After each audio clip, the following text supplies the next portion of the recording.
hands. Doctor's Hospital, always there for you. Call 949-6066. But I do have some questions. There are more questions than answers. Cayman Islands' foremost listeners participation program. Talk today. What is on your mind, Cayman? If you are ready to talk, we are ready to listen.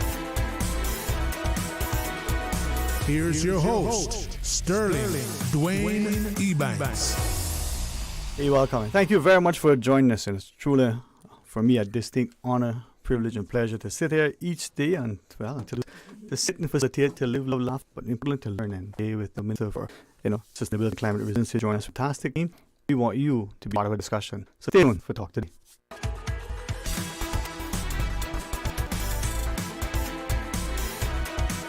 Talk Today is reminding you. Avoid any statements or comments which are abusive, derogatory, malicious, or defamatory. Do not use indecent language or make any statement that is false or misleading. Call 1-800-534-8255, 949-6990, 949-8037, or WhatsApp us on 925-3261. Email Talk Today at candw.ky. Let your voice be heard. And now, back to Sterling Dwayne Ebanks. Radio Cayman Talk Today. Hey, welcome, and thank you so much. And if on a Friday you're not smiling, that means you haven't been in my company long enough. So next week, started off with Mr. Art, come for Talk Today and spend a week with us. But honored to have the Honorable Minister Kathleen Ebanks Wills, the facility and climate resilience, join the team. Good afternoon, ma'am. How are you? I'm doing well. How are you? Hey, look, paint a picture. $1 million in there and CI dollars too. Thankfully. Thank you for having us today to be here with the ladies from the share. Not only be welcome, but perhaps since I'm hosting, I direct. I'll ask Ms. Kristen Smith, the Senior Policy Advisor, I think with the focus on energy, for, wish you a welcome and a quick intro, and then perhaps Ms. Lucy do the same, and then Ms. Megan, and then Ms. Hannah. How about that? So our listeners get a perspective. Thank you, Sterling. Thank you so much for having us on today to talk about the important projects the ministry is doing and what we're doing this weekend. Thank you. All right. Ms. Lucy? Thank you for having us. I'm going to talk about the Resembid program and how that's funded by the European Union and energy efficiency in homes in Cayman. Okay. And one thing I might want to ask, if time allows, is the European Union sort of funding this, and for Cayman, as I understand the project of writing initially, the money may be there, but how do you access it? First, you got to know about it and what comes with it. And sometimes we in this part of the world may feel that we're not part of that, or we don't know how to get it, or when we ask, we don't know how to ask. And that is a little bit about what we will be sharing today. So as we go through our discussion, I think at the end of the show, all of the listening audience will have a better understanding on what the Resembid program really is and how interested individuals can reach out to the ministry for further information about it. Well, the project manager, I think Ms. Lucy will come back to you on that, maybe more to understand the residential component, but Ms. Mika, welcome. How are you? I'm good, thank you. Similar to Lucy, I'll be speaking about the Resembid program on the public sector side. Yeah. And that's the collaborative effort, because each thing impacts the other, and sometimes we put them in silos. Yep. And to Ms. Hannah, welcome. Really glad to be here again. And I'm going to be joining the team to also talk about, again, what we're doing this weekend and another ongoing initiative, which is the Ministry's Climate and Energy Challenge, which definitely ties into the energy efficiency messaging that the ladies will be sharing more information about as well. Yeah. And Honourable Minister, sometimes there are events that happen either organised by private sector entities, sometimes locally, sometimes overseas, and many times we in the community are not always cognizant of why should a government representative, whether it's the agency or department, even at the ministerial level, be present.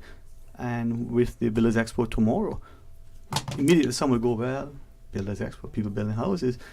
How does that tie in? To me, it's obvious, but from your perspective? I think what it does, Dwayne, is it also gives an indication on the importance of the particular project to the government and to the ministry. And I certainly intend to be there tomorrow with the team, probably not for the entire time, but certainly to, again, be out to greet, some of the individuals that are coming by to hear what we have to share.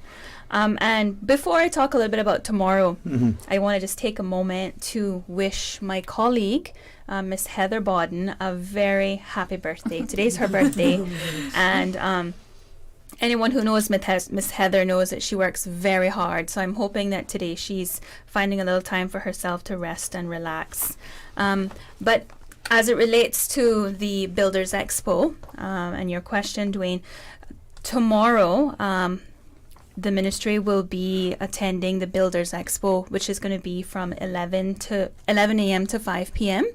and it will be at the Compass Vault. And this is a free event which takes place annually. The purpose is really to bring people together relating building and construction, so targeting those industry. Is also an opportunity then for builders and homeowners as well as contractors to really look at what is trending and the companies that are offering these particular services. So this year the Ministry of Sustainability and Climate Resilience have a booth, and we are looking forward to meeting owners and builders primarily to talk to them about the energy efficiency in homes for homes and businesses, and just talk a little bit about sustainable building practices. Those individuals who may be either considering to build a home may already be in the process, as well as existing homeowners who may need to sort of rethink some of the components of their home in terms of some retrofitting.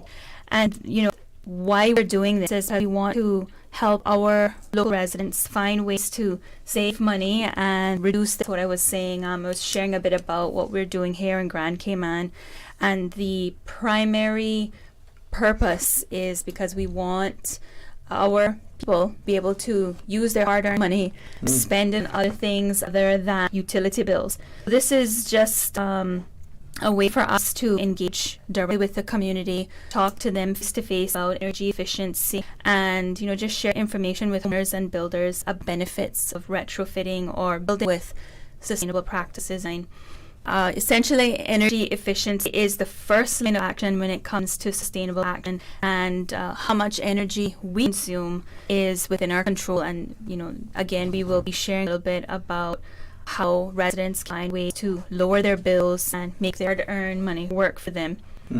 Well, Honourable Minister, I will take a page from your book. I was going to do it later, but since you opened up the birthday greetings, I think we should sing happy birthday. I got two classmates, Miss Shanna and Miss Cheryl, two of my classmates who also celebrate their birthday. See, the 13th can be a good day. A baker's Friday dozen. the 13th, if you have us, at least I'm speaking for myself, you have me sing on your show, you won't have an audience. I disagree. I think we can. And we will see how birthday. God bless you, enjoy your day. We'll listen to you. Everybody feel good. There you go. They're feeling the love now. You feel the love? They're feeling the love now. All right. Well, listen, when we come back from our break, we'll talk about it, and perhaps not just through the presence and the presentations at the Builders Expo tomorrow, but the idea that when we look at energy efficiency, how many of us actually think of water and water consumption? Not just the energy that it takes to get water, whether you collect it from your roof in some sort of container, or whether you understand the importance of it being probably one of the greatest resources that is probably most easily abused and used and misused. See that boy? That noggin got something. That sound like another show, Dwayne. Thank you. We'll host it together. Yes. And we'll launch it now. Let's pause. Let's take a break. And when we come back, please rejoin us. Accidents and illnesses can strike without warning. Ouch! When it comes to urgent care, every second counts. At Doctors Hospital, we have a dedicated team of experienced doctors and nursing staff available to you 24 hours a day, 7 days a week. Don't waste time in an overcrowded emergency room when you need urgent care. Whether it's a broken bone, a severe infection, or a sudden illness, trust in Doctors Hospital's unwavering dedication to providing the best immediate care. For complete urgent care when you need it the most, choose Doctors Hospital, located in Georgetown, 16 Middle Road.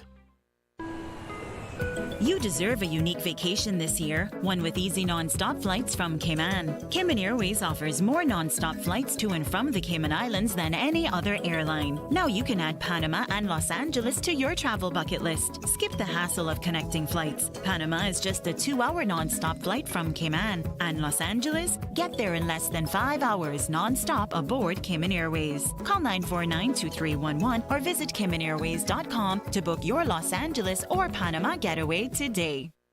Refer a friend and get $50 to spend when your friend or family member opens a personal account with Cayman National. From July 9th to September 30th, 2024, C&B customers can earn $50 for each referral who opens an individual or joint personal account. Earn up to $500 with a maximum of 10 referrals.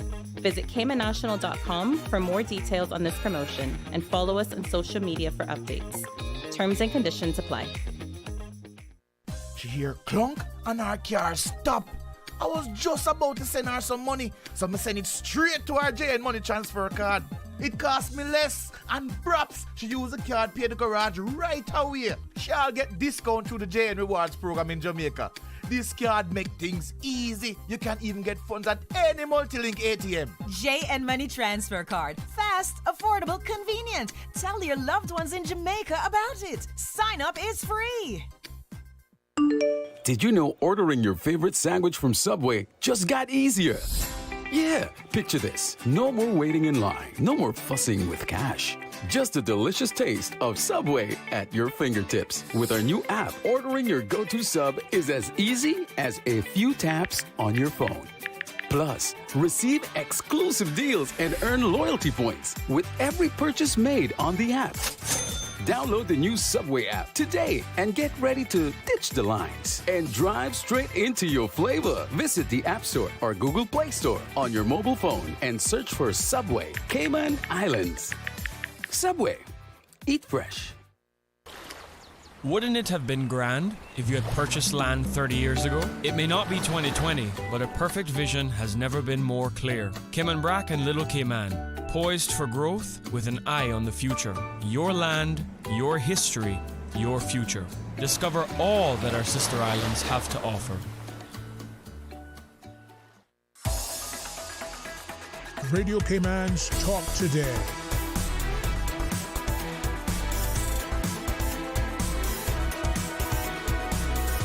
What is on your mind, Cayman? Hey, welcome back, and thanks for joining us, and thanks to Honourable Minister for Sustainability and Climate Resilience and our team for joining us, Honourable Kathleen Ebanks Wills. The idea, though, as we were talking about how we, the individual, sometimes don't always appreciate the impact that individual effort or action has on things. I think when we look at our environment, we can see it sometimes. But we mentioned, Honourable Minister, that at the Builders Expo tomorrow, the Minister and his team will have a booth, and as people go to various booths, they're hoping to, gain some information and find out. Right. So from those who attend the Minister's booth, what can they look forward to? Well, we want to also attract even persons who may not have even considered coming out to the Builders Expo. If you pop by the booth tomorrow, we will have a QR code there at the stand, and all you'll need to do is scan the QR code, and that gives you a chance to win some prizes. And as we were talking about earlier, I think almost every single resident on the island is looking at ways to reduce electricity bills. Well, maybe you should pop by tomorrow to our stand and scan our QR code, leave your contact details, and you will automatically be entered into a chance to win some free items, which will be given away at the end of the day. So not only will you have the opportunity to gain more information on how you can reduce cost, but you also have the chance to instantly walk away with something that you didn't have when you first came. Something that you actually want. Something that you actually want. Sorry. So, that's one of the things that we wanted to do, was to give some incentives, because we recognize everyone is busy. Mm-hmm. Saturdays, you're trying to squeeze in 2 days into one. But I think that this isn't just about popping by a builder's to look at products, also looking at ways in which you can improve your lifestyle, and encourage everyone who is listening to just stop by and meet the amazing team from the Ministry of Sustainability. These ladies have been working really hard to find that some of the homeowners are now seeing results, which is another thing that I know some of the ladies are going to share a bit about today, is just how this has changed the lives of some of the people who are already participating. Well, thank you, Honourable Minister, and perhaps to Ms. Christine, and through you, the energy efficient programs that I know have been launched maybe you can share with the listeners more about that. Absolutely. So the ministry has launched several programs over the past few years, and it all started back in 2021 when we wanted to do a public education campaign about energy efficiency. And we wanted to go more than just social media posts. We wanted something that people would see the results. So we launched education campaign that included winning a free home energy makeover worth $35,000. And we had our sponsors, some Cooling Pros, Foam Pros, who sponsored that retrofit. And when we completed it with the new insulation, new energy efficient air conditioning, the homeowner saw a 50% reduction in their energy consumption. And we thought, let's go bigger. This looks great. How can we expand on this program? And right around that same time, the team from Expertise France visited Cayman Islands to share with stakeholders about this funding program from the European Union under the title of RESEMBID, which is Resilient, Sustainable Energy and Marine Biodiversity. So we applied, and we won bids. We won funding for 2 projects, which was for a residential program and for a public sector building program. And Expertise France helps to provide program management. We provide them with quarterly updates, let us know how we're doing. But they've been really great to the Cayman Islands. I think 9 organizations across the island received grants thanks to them visiting. UCCI, Red Cross, Mangrove Rangers, several organizations have benefited from this program. So it fit right in with us, with the sustainable energy element, and with our passion for energy efficiency, it's really gone further. And today we have the 2 program managers or project managers for the team who are contracted thanks to the funding from the European Union, who funded their positions to really help to run those programs. So they're going to talk more about each of those. And thank you for that, because when we look at sort of not just the collaborative approach, but when you get a public and private sector to coming together, sometimes the funding that may be raised from taxes from your local government, so to speak, can now be redeployed in another area because of complementary funding and resources from other parts. Ms. Lucia, from that perspective, many of us as homeowners, as Honourable Minister shared, when we come home in the evening, we want, if our space has been air conditioned, for it to be cooled. When we leave in the day and we go on 8, 10, 15 hours, we don't want it to be, off, but we don't want to be on and then electricity. So from the residential component, maybe you could share with us how that program is going so far. Sure. So I'm responsible for overseeing the implementation of the residential program, as we said. The whole program essentially is about contracting technical professionals locally as much as possible to implement the program. It was specifically targeted at National Housing Development Trust homeowners and occupants. We invited them all to apply. There's 127 homes across the island, and we had 55 applicants. And we did it via WhatsApp, digital, and door-to-door, knocking on, just handing in the application form. So it was a really great response. Of those 55, we got 10 homes were selected based on a socioeconomic study, and to target those in most need. And across those homes, 1 from every district of the National Housing Trust were chosen. So we had an even spread across the districts. Each of those homes initially received a structural assessment to check they're suitable for the program, because we didn't want to be installing any retrofits, and we contracted local consulting company called Reed Consulting Engineers to do that.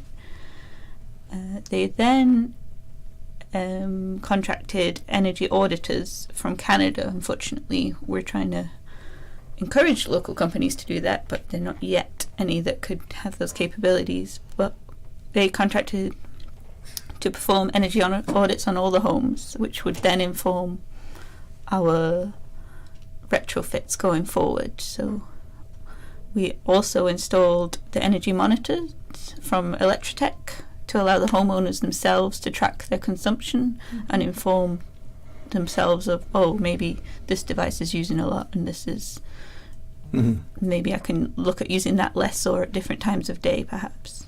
Or even at some point maybe changing out not just the usage of it and the timing, but actual appliance as well. Exactly, yeah. But also, I guess, sometimes we don't think that the fridge or the AC or whatever we're using burning as much as it is. When now we see the numbers, we have something to quantify. Yeah. And then following those reports and the tracking, we had spray foam insulation installed in all the roofs from Eco House. All the old, inefficient energy wasting AC units were replaced with new 20 SEER energy efficient units. And then we're also in the process of installing solar panels on each home. We're tracking the results, and so far with the installation of the insulation and the AC, we're already seeing some results in people's reduction in their bills. And with that now, I mean, this is an ongoing program, so as you evaluate it, thus far, what have you seen so far? You mentioned 50% when Foam Pros did it with their spray foam. With the installation of all the other sort of energy audits, what are we looking at so far? We haven't got enough data because it was only 2 months ago that they were finished in these homes, but like anecdotally, all the homeowners have said that when they come back to the house, even if the AC is not on, it doesn't feel as hot during the day, because none of these homes had any, apart from a little bit of like padding in the roof. They didn't have any insulation. So. Yeah, you referenced here the seasonal energy efficiency rating, right? Now, for some of us, we might know what it is because we looked it up somewhere. But what does that actually mean? How does that translate into? Because you talk for your AC units, you see a SEER of 20. Yeah. What does that actually mean? So your SEER rating is the rating of how your AC unit will take the energy it uses to become cooling, and so the higher the rating, the more efficient the unit. Okay, and you know, as we look at the residential component, we see a lot of commercial buildings have an impact. Perhaps through you, Ms. Megan, sometimes the government occupied spaces are also crucial, not only the money they spend on utilities, but if that can serve as leadership through example, there could be, what about our government buildings? Anything being done to make them more energy efficient, more energy conscious, both the use of the building, but the users of the building? Yes, totally. So similar to the residential program, the EU provided funding for 13 public sector buildings to undergo ASHRAE Level 2 energy audits. And from those 13, 2 were selected to undergo retrofits. So in order to select the 13 public sector buildings, because obviously there's more than that, we collaborated with PWD to make that shortlist. So this involved collecting building information like the year built, square footage, the district it was located in, what ministry portfolio it was under. And then using this information, we narrowed down this list, and buildings were selected so that they were equally spread across the islands and also had some resemblance for comparison throughout the audits. So this included, so in Grand Cayman, we had the Airport Post Office, the General Post Office, Savannah Post Office, West Bay Post Office, the West Bay Public Library, the Parliament Building, Edna Moyle Primary, East End Primary, Theoline L. McCoy Primary, and the Coast Guard Base. And then in Little Cayman, we audited the airport, and in Cayman Brac, the West End Post Office and the fire station. And then once these buildings were identified, structural assessments took place, and then the energy audits. So the energy audit reports that were completed allowed recommendations to be made for each building, including AC overhaul, insulation, lighting, and eventually solar installation. And then based on these reports, the list was narrowed down to select which buildings would undergo retrofit. And then just based on some findings from the audits, we were able to see which buildings had recently installed AC units and whether they would then qualify for retrofit. Another thing we looked at was the presence of LED lighting and window coverings, and we were pleasantly surprised to see that almost all the buildings had already switched to LED bulbs or were in the process of transitioning over. Now, you referenced, to the 13 that were selected. Can you share which two that got sort of special emphasis? Yes, of course.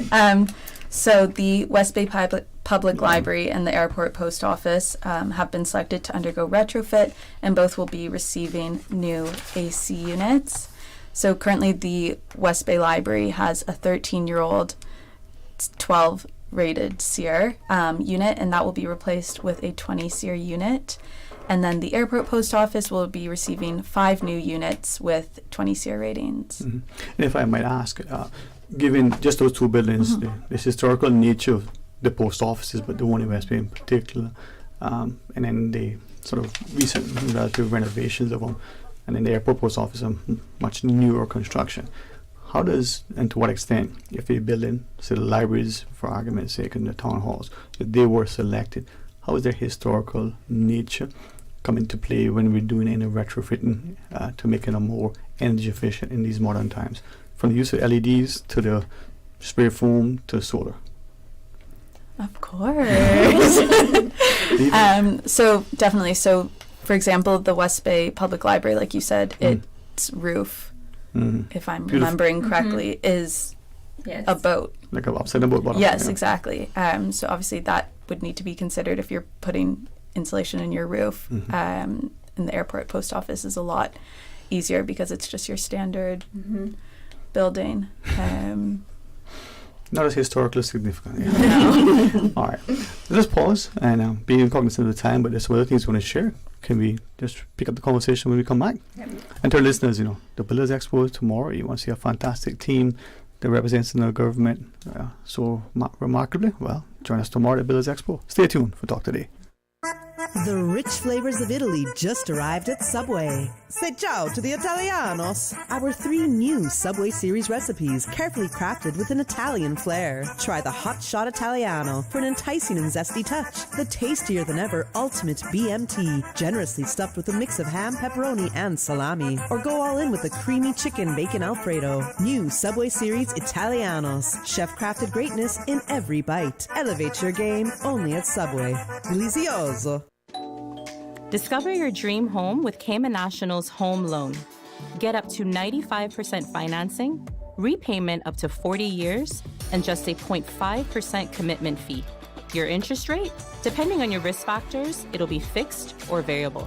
Plus, you get a pre-approved credit card. This is a limited time offer. Dial 949-8300 or email lending@caymannational.com today. CUC Advisory. Customers are advised of a scheduled outage on Monday, September 16th between 10 a.m. and 2 p.m. for a section of West Bay Road between Sundowner Condos and Aqua Bay Club. For more information, please contact CUC's customer service team at 949-5200, email service@cuc.ky, or visit their website at cuc-cayman.com. Did you know that Doctors Hospital provides urgent care services 24 hours a day, 7 days a week? And Doctors Hospital's urgent care physicians have access to the most advanced MRI and CT imaging in the Caribbean, providing reliable diagnostics when you need it most. When you need quality urgent care for an illness or injury, Doctors Hospital is here for you 24/7. Whether it's a migraine, chest or abdominal pain, shortness of breath, broken bones, or another urgent need, Doctors Hospital at the top of Walker's Road. Urgent care right now. A caring and community spirit, cherished family and cultural values. These are some of the things that still embodies the Caymanian way of life in the Eastern Districts today. Savannah Pharmacy, your neighborhood pharmacy, located in Countryside Shopping Village, is delighted to offer products and services of real value. Whether it's catering to your family's medical needs or carrying apparel, gifts, and beauty products, Savannah Pharmacy provides you with more than just prescriptions. Remember, they're always just around the corner with everything your family needs and convenient opening hours, including Sundays and holidays. Savannah Pharmacy. For more information, call 946-3336. Prescription refills made easy at Savannah Pharmacy. WhatsApp your prescription refills to 929-5045. The 7 a.m. Sports Report, brought to you by Dr. Wayne Porter, offering a full-service dermatology and dermatological surgery practice. Call 946-9020 to book your appointment today. Radio Cayman's Talk Today.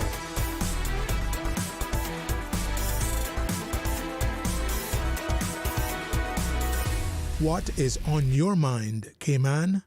Hey, welcome back, and thanks for joining us. And thanks to, as much as we get the chance to joke and jest, there's so much good information that's shared. If you pay attention, and tomorrow at the Builders Expo, with all the booths to go and check out, from 11 a.m. to 5 p.m., please go down to the Ministry for Sustainability and Climate Resiliency. Join us. To you, Ms. Hannah, with reference to your other team and the Honourable Minister, there is, I'm told, this, how should we put it? Climate energy challenge. I like challenges, especially food, but all right. What is a challenge? Because sometimes, tell us about it. Yep, absolutely. So the Climate and Energy Challenge, the Ministry launched on the 2nd of September, and it's going on until the 13th of October. And there's a calendar available on the Ministry's website. You go straight to www.gov.ky/sustainability, and you'll see it right out there on the homepage, and it takes you to a calendar. And every day for the month of September, it's being loaded up with activities, videos, even resources that the Ministry has developed, like the DIY energy audit. So it takes you every day through something that you can learn about either climate change, climate action, or energy efficiency. And I want to give a big kudos to our colleague Morgan Golden Ebanks, because she put all of that together. She's been a real driving force for developing this challenge and getting it launched and securing some awesome sponsorship for prizes. So we've got some great prizes from CUC, Foster's, and Island Energy as well for our friends in the Sister Islands. And the calendar culminates in a quiz. So you go through each of the activities, you learn more about climate change, climate action, and energy efficiency, and then you can take the final quiz. And once you do that, we're limiting it to people who've really paid attention. So if you get 10 points or higher, you get the chance to be entered into the prize draw. And we've got prize draw categories for homeowners, for renters, and for students as well. Now, you said it started on the 2nd. Today is 11 days in thereabouts. Yes. Is it too late to start? No, absolutely not. Not too late at all. So what I would say is just go to our website, gov.ky/sustainability, click on the first link you see. It'll take you to the challenge, and they're small, bite-sized learning activities. So even if you're a few days behind, you can still work through the days that you've missed, catch up, and then, I think some people, they might even know about a lot of this stuff, so they'll just jump straight ahead to the quiz. But I think to give yourself the best chance of getting that high score, always really good to just, do the little activities, watch the videos, and then also importantly, download those resources that are available. The DIY energy audit is such a good step-by-step guide to look through your own home or your business and identify those really easy opportunities for saving energy. And water is also included in the DIY energy audit too. So we didn't forget about the water conservation. I saw that. So thank you. And this is where participation, we learn more. But tips sometimes, Ms. Christie, helps us to, be informed and maybe position us to be a little bit better able to achieve that thing. Any particular tips that you can share when it comes to energy efficiency? Absolutely. So there are little things that you can do in your home. One of the first ones, we know that air conditioning units are the biggest energy consumption. So we know you may not be able to replace it right away with a new energy efficient unit, but you could look, has it been serviced recently? Have you cleaned your air filters? Have you just popped down? You could change that yourself. And that will make a huge difference. Is it running properly? Listen to your unit. Is it just running constantly? Is it on versus auto? Getting a smart thermostat so that it's programmable and not just running all the time. So those are little things with the air conditioning unit. So 1 year you could focus on that for a bit, and then if you have a little bit of savings, maybe invest in a new unit. The next year, investing in some insulation in your roof. You may have some that may be not as high as R value. Get a higher R value installed in your roof. Checking for air leaks around your home. Are there big gaps in your doors or in your windows that you could seal that with? So little things, because you're losing energy consumption, and that's making your unit, your AC unit, run harder. Especially with the hot weather, it's running even harder. If you can put some trees around your AC unit to help cool the units, that helps as well. So yeah, take your time. And these are little changes that you can do yourself. Yeah. Ms. Lucy, at times, people want a quick win. That seems to be the terminology we adopted. Are there any particular things that people can do now, either stem from the energy audit, that would give them that quick win? Yeah, I mean, as Kristen said, the AC is generally the biggest consumption, so also getting into better habits with your AC, so making sure if you're not in, it's not running like, sure, you might need it on for your pets or whatever, but your pets don't need it at 75. They can probably deal with it more like 80 and things like that. Just little change of daily habits and making sure you turn your fan off when you're not in the house and things like that can really go a long way. The energy audit, I mean, some people understand what it is, others will say, but how can that positively affect them? Two things in asking, yes or no, will it affect positively? And secondly, when it comes to your AC and your fan, on, off, high, low, but first off, the energy audit, would that actually, make a difference? How would that save them money? Yeah, it will make it, as long as you incorporate the habits into your daily life, it'll start bringing down your bill more gradually, and every little helps these times, especially. But yeah, the behavioural changes are most definitely as important as actually installing new equipment. And So before I ask the Honourable Minister about, because many times we need assistance technically and financially in order to deploy things to be effective. Before I ask the Honourable Minister about that in a way, perhaps the Ministries of Assistance, to you, Ms. Lucy, the notion of the habits that you reference. Some of us will say, well, turn off our ACs and the fans as we do our lights when we're not in the space, when we're leaving. Some will say, no, keep it on, but turn it up higher because it takes more. Does it matter? And if so, what's the best practice? Best practice is to, well, certainly if you've got central air, to keep to not turn it all the way off, but to have it up higher whilst you're out, and just so you're, like you say, you don't have to work as hard when you're out, but it doesn't, like I say, it doesn't need to be on what you would comfortably sit at throughout the day. And I imagine a lot of people like myself, I can sleep, I like it cooler when I sleep, but I'm fine if I'm just sat around. I don't need it as cool. So just think about how it reflects on you. So that's central. What about those mini splits, as they call them? Those internal window units, I call them. The mini splits. You can certainly turn those off when you don't feel like you need them as much. You don't need to keep them on. Certainly not very cold. Most people's homes don't get. They can cool very quickly. So now, from the ministry's perspective, Honourable Minister, the assistance of any that your ministry is offering to those who may qualify in order to help them, be energy efficient. Money sometimes has to be prioritized, and as they may not be able to allocate to this as they would want to. Right. Is there assistance available? Yes. So just want to make sure to make it clear that the Resembid program, that's a program that has been funded by the European Union, and the ministry has launched the Cayman Home Energy Efficiency Retrofits, which we refer to as the CHEER program. That was launched in July of 2023, and that initiative provides energy efficiency retrofits to Caymanian homeowners, helping them save on their energy bills, and also making them more comfortable in their homes, as Lucy was just speaking about. This program goes wider than just the homes that are constructed by the NHDT development, but also just throughout the island. So far we have, I think it was 29 homes that have been selected for the retrofits, with the particular focus on insulating the homes and upgrading to the higher SEER rated air conditioned units.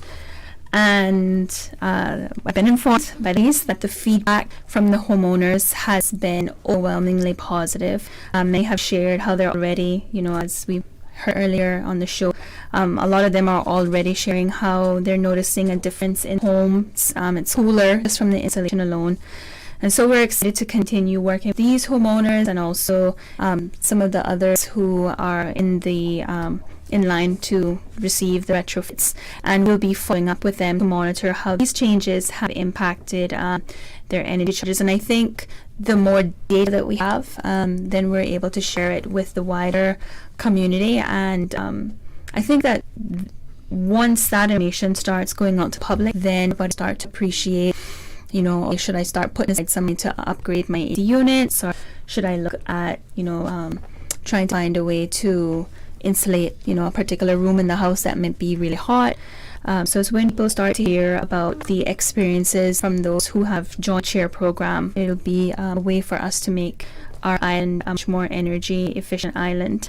And the CHEER program It's primarily targeted to vulnerable members in our society. So, for example, our seniors, persons with disabilities, parent homes, and some of the homes where we have individuals that are on a lower income bracket. They have difficulty with being able to keep up with their bills, which I know a lot of people right now are finding themselves in that bracket.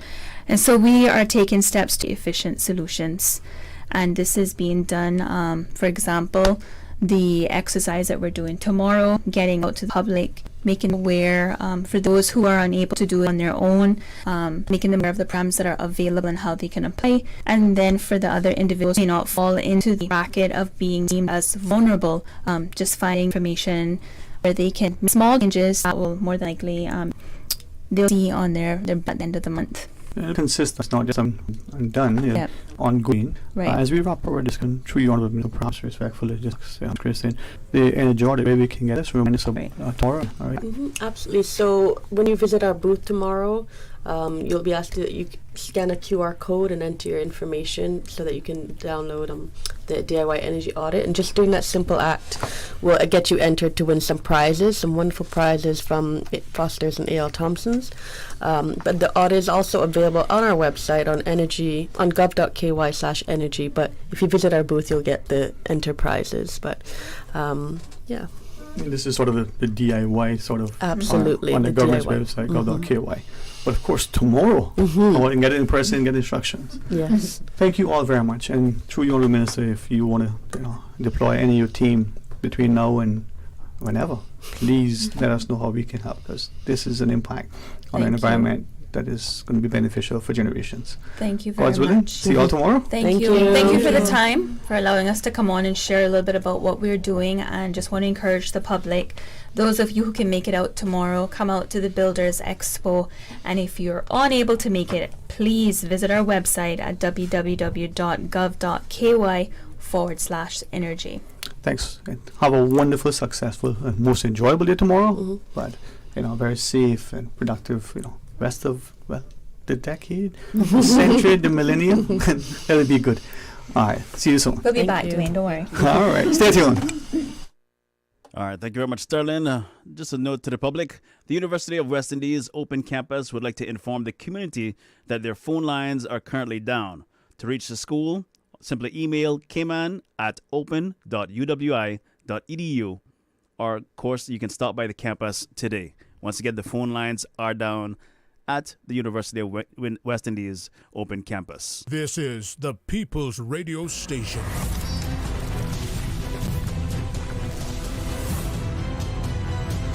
Radio Cayman in the Cayman Islands. From Radio Cayman's newsroom, this is Headlines. Local, regional, international news. The Headline News is brought to you by Kirk Market and Health Services Authority. With your latest headlines, I'm Felicia Rankin-Solins. The Cayman Islands Regiment will host a reconnaissance visit by members of the Jamaica Defense Force and Jamaican National Reserves Force from Friday, September 13th through to Sunday, September 15th. During this period, there may be increased military activity in certain public areas. In international news, Boeing workers have gone on strike after they overwhelmingly rejected a tentative deal between union representatives and the plane maker that included a 25% pay rise. More than 30,000 workers in Seattle and Portland downed their tools from midnight Pacific time on Friday. The walkout is another setback for the firm, which is facing deepening financial losses. It is also struggling to repair its reputation after a series of safety issues, including 2 fatal crashes. Justin Timberlake has reached a plea deal to bring his drink driving case in the U.S. to an end. The pop star, who was originally charged with driving while intoxicated, has appeared in court in New York State, where he pleaded guilty to the less serious traffic offense of driving while impaired, which is non-criminal. Timberlake has been ordered to pay a $500 fine with a $260 surcharge, do 25 hours of community service, and make a public safety announcement outside court. These are your headlines. I'm Felicia Rankin-Solins. Radio Cayman. More news available at www.radiocayman.gov.ky. Check out our social media pages: Facebook, YouTube, X, formerly Twitter, Radio Cayman Headline News.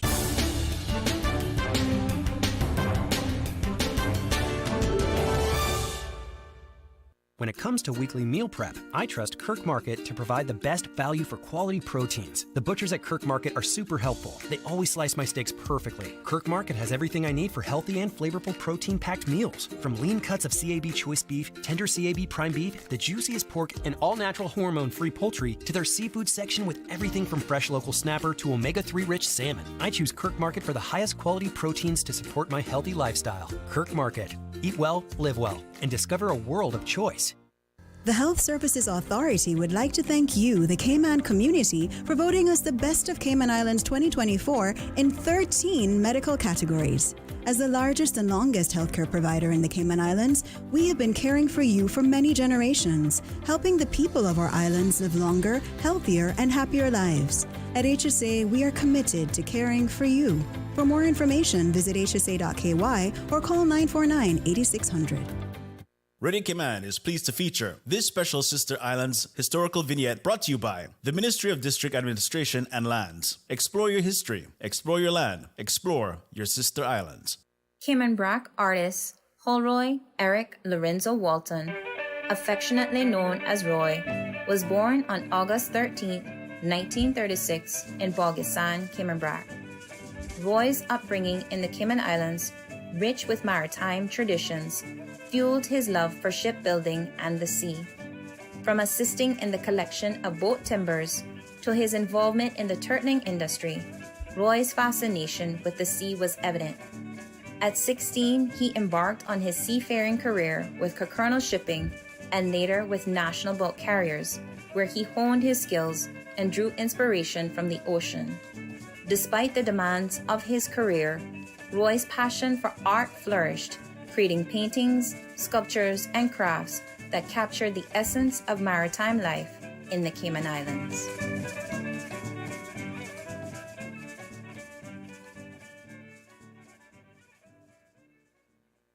Radio Cayman is pleased to feature this special Sister Islands historical vignette brought to you by the Ministry of District Administration and Lands. Explore your history, explore your land, explore your Sister Islands. Explore your history. Explore your land. Explore your Sister Islands, the ultimate staycation experience. Your culture, your freedom, the land that time forgot isn't gone. It's your Sister Islands. Discover all that our Sister Islands have to offer. Radio Cayman's Talk Today.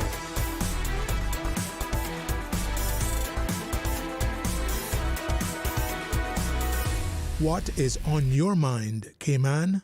Hey, welcome back and thanks for joining us. And as we get into the next scheduled discussion, a quick reminder on behalf of the Honorable Minister for Sustainability and Climate Resiliency that at the Builders Expo tomorrow from 11 a.m. to 5 p.m., certain invitations to see them at their booth, but come and check it out. And being energy smart translates into good economics. The dollar you save is more than you can spend on chocolate. You see, it all comes back to chocolate. And boy, that dark decadent chocolate with sea salt is just so tasty.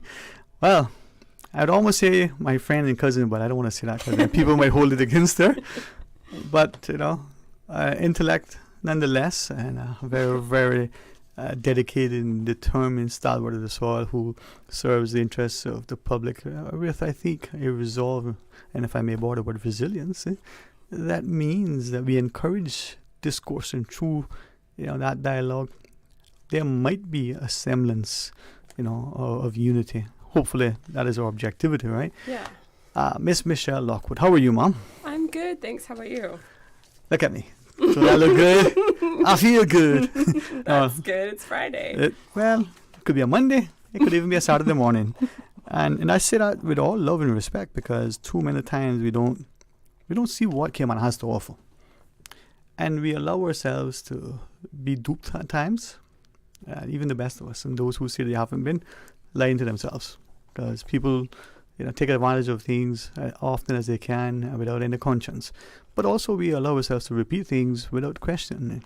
And I say that hopefully that it may cause some of us to look in the mirror. Cayman is probably the best place in the world, but that is the same thought many people who live elsewhere. And if each person has that perspective and is working towards making that the reality, then it will be the best place. But it has to be, as you occupy it, a concerted, consistent, deliberate effort to make it the best. And if we look at our parents and grandparents, it wasn't as some disrespectfully would say, oh, they were subsistence living. It was no, that they had an understanding without the terminology that we repeat that have become cliches. By their example, they did things because they understood the negative impact of doing it otherwise. And yet here we are with all this AI and technology and money and all this stuff, and we're just making a mess of it. At least that's my view now. Is that disrespectful? You correct me, I'll defend it, or I'll be mindful to not repeat it. But we have to be better stewards. Oh yeah, I believe that for sure. How do we then? I think, yeah. Well, I mean, I guess to kind of pivot this to why I'm here and what the group that I represent is about. Is I'm a member of CPR Cayman, which stands for Cruise Port Referendum, which was established in 2018 as a response to the then government's announcement that they were going to move forward with the cruise berthing facility. In 2018, there wasn't a particular project and plan. We had the Environmental Impact Assessment, or EIA, in 2015 that was going to be the basis of a lot of the movement on that. But obviously, we have a cruise berthing referendum upcoming. And so there's a lot of emotions and issues that have come up out of that from both sides, I guess. And I guess just, CPR was established to to have a say. It was going to be, at the time, the largest capital works project that the government was planning on undertaking. The then government didn't have the greatest history with capital works projects, such as... So diplomatic. Such as the and other projects. So I think at the time, and so now there was time for pause, ask sort of what are we getting ourselves into, what are the implications of it, and in particular with the cruise berthing facility, there was particular environmental concerns were being raised, as well as socioeconomic and infrastructure things that didn't seem to be a referendum, which we did achieve. Unfortunately, due to court proceedings as well as COVID, the project was shelved, and the PPM government at the time said that they were going to move forward with having the referendum, which meant that would on us. So now we have this government who would like to take forward a cruise berthing referendum, but it's not a people's initiated, it's not the CPR petition for referendum. It is a government-initiated referendum, and as I understand it, the question is supposed to be relatively broad and simple, as in, should the Cayman Islands develop cruise berthing facility? Yes or no? I don't know, because I know that's being debated, I think, next week. But I think we have less answers or more questions than we have answers, even more so now, because there is no project and there is no, it is as generic as that, because in 2018 it was supposed to be in Georgetown Harbor. It was supposed to include the expansion of cargo facility. Now it looks like the cargo facility is being moved, and so now I think we just have more questions than we have answers, and we haven't really had any answers. Okay. Now, before we take the next, just clarity. You said it's a government initiative referendum as opposed to a people.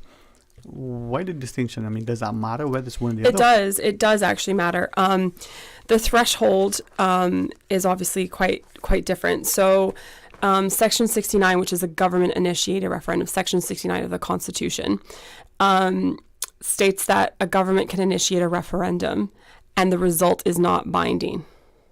But the threshold to achieve a result is 50% plus one of total votes cast in that referendum. 50% plus one person, not 1%. But one person. Of the votes cast. Okay. For initiate a referendum, which is what CPR had initiated in 2018 and 2019. The threat to... First off, the People's Initiated Referendum is binding on the government. It's not advisory, which one would be. But the threshold is 50 plus one person of the total voters. the total registered voters. So in 20, when we were going to vote 19th of 2019, before went legal proceedings, it was going to be % total registered voters, which meant threshold that, the audit or against us not in the referendum, and also has asked for a register that had died, that hadn't been taken off. Anybody who didn't come to vote, those vote is a vote. Mm-hmm. So there's and then the other issue that we have been constantly collecting is also trying to new bunch of people, the number of people registered to vote to the list until 1st of 2020, which at choosing number 2019, or what the number is. So there's a lot of things that we need that need to, and I'm not saying that this government is not trying to be fair about it, but you're speaking to the process. Yeah. And what is it, the word we use? The optics. Yeah. Okay. Michelle Lockwood from CPR is our guest. Mom, I'm told we have a call for all others who wish to join. 949-8037, 949-6990, or toll free at 1-800-534-8255. Let's take this call. Hey, welcome. Thanks for sharing.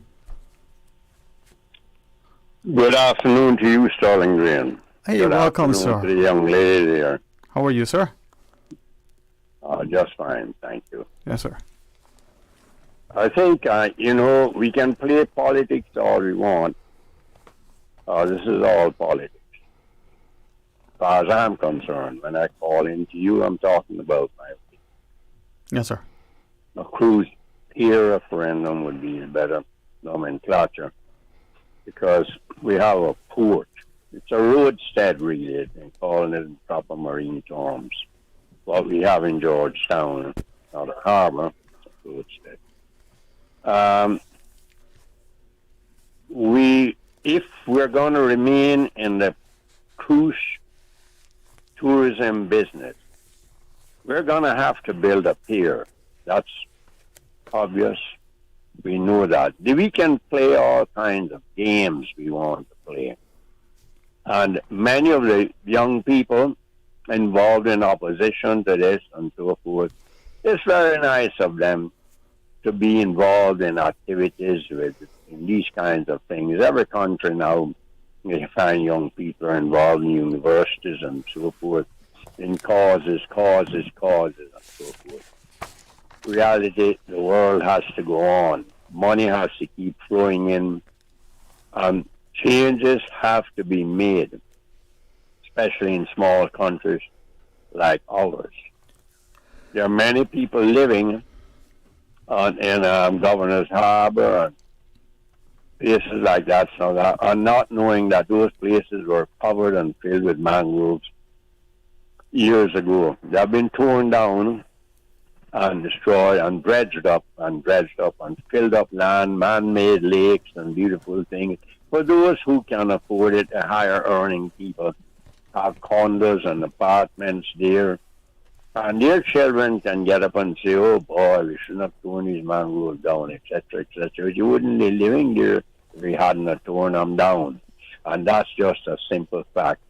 And to continue on with progress and building in Cayman, we're going to have to tear down more mangroves. We're going to have to build upwards because the land space is limited. So upwards is the thing. We realized that years ago. We didn't need to build near to the beach as we've been building. We could have built on the landslide side of West Bay Road. That was how it was meant to be. That's why you would get the equal portion of land on the road, east side, West Bay Road, when you bought a piece of land near in the old days, and we know that and leased it. I don't need to go into that. You can check out all that with government documents and archives. But the reality is, if we are going to remain in the cruise tourism business, we have to build at least one pier. Where we're going to build it? Have to make up our minds. You said there's going to be a referendum to say that we need to build a pier. It's non-binding on the government to be in the future and so forth, whether it's yes or no. There's great support for building a pier from both sides of the government, as we know, members of government and the opposition and so forth. And we know the proper place marine-wise, to be built, this is in Red Bay.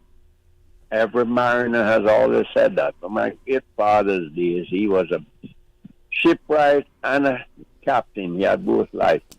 And he always said that. From in the 1920s and 30s. So. And this is where it should have been. Even Georgetown, the development there should have been. For cargo and everything, it should have been in Red Bay. It's very difficult now to move it there. Huge condominiums and apartments and so forth being built there in private sector. And there will be opposition to it. There has been. And in town, we know we can put it there. There are many advancements in engineering now. You'd be amazed that will prevent flooding of the capital itself and the roads there. We know that there's many advancements in engineering. Along the West Bay beach side, we can build groins and call them. Many countries have them for many years. Concrete pylons put out into the sea, maybe 400 feet long. And it mitigates against the waves destroying the beach. Yeah. It's been done. And it has. And Mr. Mick, I mean, I always enjoy listening to you, and I like how you posit some of you say, but it's always premised on something that we need to, as opposed to maybe asking the opposing question, do we? And I want to say that not to be disrespectful to you, but to challenge us to think, why is the status quo this way? Why don't we consider that? When, as you shared at the outset, it's good that many young people across the globe are now participating in what you call causes, but is it not the future for them? And if we mess it up now, are we called to be good stewards? So I like you challenging us in putting forward your perspective, sir. Thank you very much. Yes, sir. Yes, yes, sir. What I'm saying is, you give me the chance to tell you this. We need to tell the people. We have 140 different nationalities here now. We have people have invested money in tour buses and in businesses that are involved in it. Yes, sir. And all this spread of nonsense that we don't make any money out of the cruise ship business, that's just not true. But is that what is being said? Is it being said that instead that perhaps the money that is being made is come sort of in one particular area? Maybe it isn't. What is it that we like to talk about? Trickling. You know, I'd rather a gushing thing than a trickling faucet, because that's probably need repair. So maybe the question is it being accessible and distributed sufficiently to encourage more to benefit from it in a better way?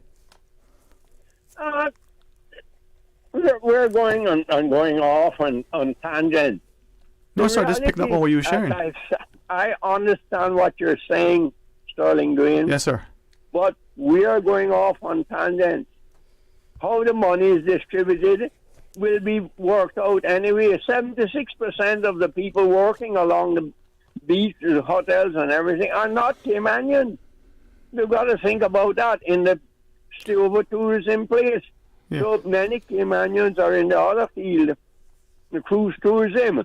So we could always say it's trickling down to them too. We know the mix-up and mess-up we have with gratuities and the banks not accepting it and so forth, yes, so sir. on. When it's just a commission, they're accepting insurance salespeople's commission. They accept real estate agents' commissions as valid parts of their earnings, but they don't do it for the simple little worker. Mm-hmm. But that's another story. We can build up all these parts of the equation. Yes, the reality is tell the people the truth. You're going to have to sell your buses, sell your businesses, go home, back to where you're from, many, and that's just it. Be willing to tell them the truth. We're going to build a pier, we're not going to build a pier. We're Yes, going sir. to come out of the cruise tourism business in a big, big way, or we're going to try to piddle along with it. Is that what we want? Is that what we really want? Good, you know, good that questions. is the truth. Yeah. Go build a pier pier, make up your mind, we're going to build a pier. Okay? You don't, you can decide on where you want to build it. It's going to have to be in Georgetown now. As I said, everything is fitted around that. There is no question that the cargo pier, cargo wharf, whatever you want to call it, will have to be seriously expanded as we go along. And what we have doubled, and I remember the days 50 years ago easily, what we have here is 40 times more cargo, more everything. Right. We cannot live in this dream world, this Disney world, as my cousin Jim Borden used to call it. I'm afraid we are living in a dream world whenever a Disney world, when it's talking. The late Gregor G had a great song by, Dream. So, hey, thanks, Dreamland, I think he called it. Hey, thanks very much, Mr. Mika, sir. Make up our minds. You're going to decide to tell the people the truth. Yeah. If you're not going to do it, then we're going to have to tell you the truth. We're going to have to seriously change everything. Yes, sir. Hey, thank you. And then maybe through the other callers and Miss Michelle, we might get a chance, like that song say, tell the people the truth, right? Hey, thank you, Mr. Mickey. Miss Michelle, any initial comments? I do have some thoughts. So his comment about mangroves in Governor's Harbor, that the houses that are in Governor's Harbor used to house mangroves and the dredging and all that stuff. Yes, I don't deny or doubt that is the case, but just because we've made mistakes, do we have to continue to make mistakes? Right? Two wrongs don't make a right. Yeah, exactly. Okay. So to that point, I say, yes, a mistake has been made. There's no way we can go back to that. But we have an opportunity now not to make a mistake, not to destroy the coral reefs. So there are other reasons, there are other arguments in this about the cruise port, or the cruise pier, as he wants me to call it. But I do not think that because there have been mistakes that we have to continue with that. His question or his point where he kept going back to is, do we need a cruise berthing facility? Like, why do we actually need a cruise berthing facility? This argument that we have to build it in Red Bay or in Georgetown. Why? Why do we have to build it? What reason are we doing? What are we trying to achieve in building a cruise pier? To get more tourists? Okay, well, if we want more tourists, we also have to admit that there's a carrying capacity, not just for the whole island a whole, but also for each section that we have. Pedro Castle and the roads towards Pedro Castle and Botanic Gardens can only hold so many tour buses. Stingray City can only handle so many things. There's a point where attractions and going to these attractions becomes more cattle wrangling than it does an actual experience of this island. We've lost Cayman kind. We've lost our culture in it because just by saying that alone, we lost. Right? So, I mean, I haven't been to Stingray City on a cruise ship day in a long time, but I know that it cannot be a nice experience. I've been on tour boats in Mexico and other places where I have felt like I'm just a number. I'm one of 150 people. It's like, okay, come here, let's take your picture, move on. What am I experiencing of any of that attraction? And I'm sure that that's what is happening at Stingray City on a cruise ship day. You're not experiencing it. You're not being spoken to about, like, how did Stingray City evolve? How did it come to be there? Like, how, maybe interesting scientific facts about stingrays, why they're there. Stingrays are actually nocturnal and solitary creatures, right? So, there's lots of things that we could talk about and learn about. But is that the kind of thing that we are able to get if we're being cattle wrangled onto a ship with 100 experience? Well, yeah. And then on the way back, I don't think that they're allowed to serve alcohol on the way there, but on the way back, they can sell alcohol. So now it's just becoming a booze cruise, right? So do we need to have a cruise pier? I don't know personally, because I think we have to admit what is our cruise product, what are we offering, and what is the carrying capacity of that cruise product, right? The article in the Compass today is actually very interesting. They talk about in Anguilla that it's a country 35 square miles, so about half the size of Grand Cayman. And they have made the deliberate decision to eschew mega ships and has instead chosen to focus on smaller luxury cruise ships. And the quote from Stacy Limber, the director of tourism at the Anguilla Tourism Board, is, "One of the we pride ourselves on is that we don't subscribe to commercial tourism. We don't have an infrastructure that will support large ships. And if you're hosting ships which have thousands of passengers, then what does that for the quality of tourism we are offering? Do we have enough activities? Will they find worth coming on the island for? And if something happens, can hospital and medical centers support that?" That's another huge thing we need to talk about. So do we need cruise tourism? It is, while I appreciate that the argument is very much made that operators in cruise tourism are Caymanian, and I am Caymanian. Let me be clear about that. I am not against a Caymanian having a business and a legitimate business, but talking about tour buses and all that kind of stuff, I don't think, and I personally, it's my personal opinion is that should we decide we don't want cruise berthing or we just want smaller cruise berthing, I don't support that means that Caymanian businesses need to go out of business.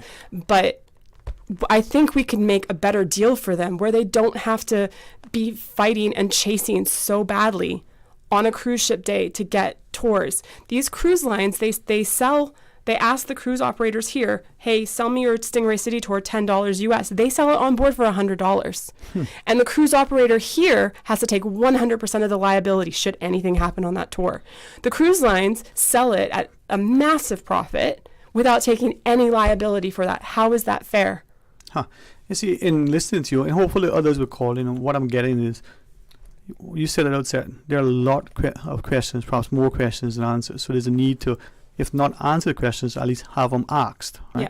But secondly, when you shared about the operators in say the North Star operators, in particular the boat operators, how many of them are Caymanian? If you speak to the operators there, many in recent times have questioned how many are and they actually know what they're doing and the quality of service that they're delivering. Questions that I think we're unwilling to ask, and many times, the non-answer is telling.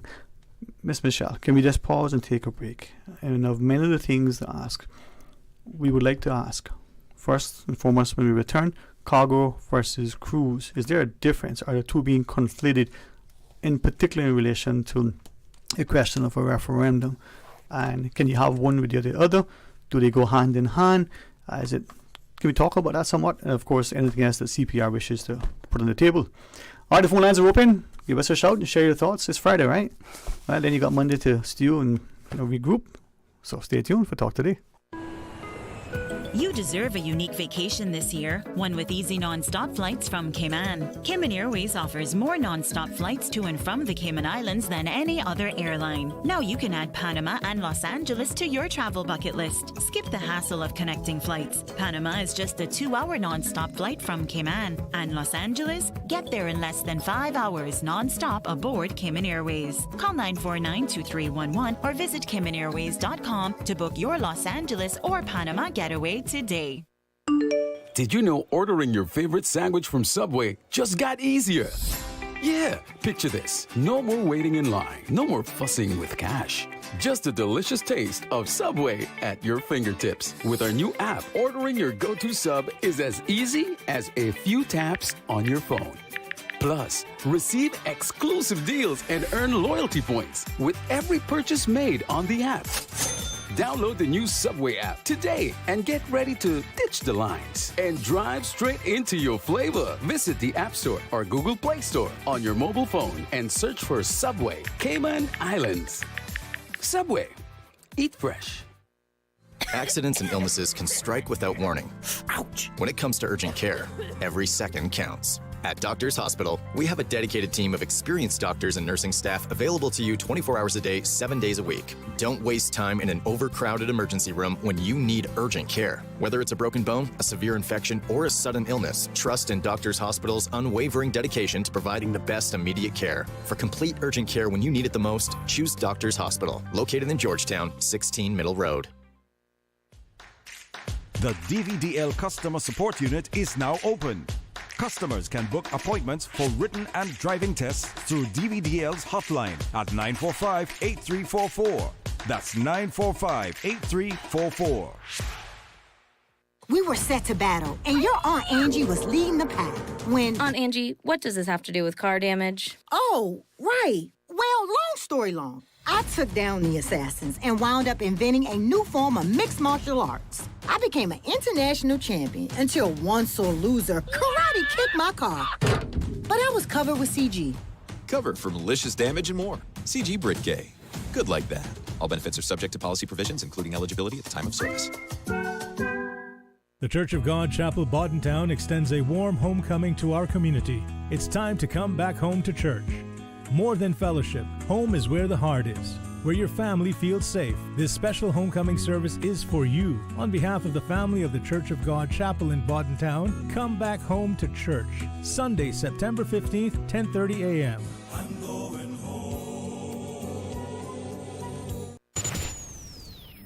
Radio Cayman News. First-hand accounts, stories of resilience, and a message of hope. Cayman Islands are forever grateful that our resilience was not defeated. The tapestry of unity, gratitude, and resilience are the true legacy of Hurricane Ivan's impact. We can remember it like yesterday. Radio Cayman. Your voice, your choice for today's biggest news. Radio Cayman's Talk Today.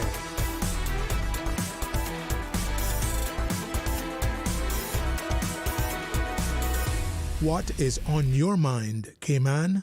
Hey, welcome back and thanks for joining us. And from CPR, Michelle Lockwood joins us. And I like the fact that if it's okay, and I say this increasingly, not just because of, my mother and the many sisters that I have, but I'm reminded of people like Miss Georgia, the late Miss Georgia, who represent a body of people, women in particular, who are outspoken.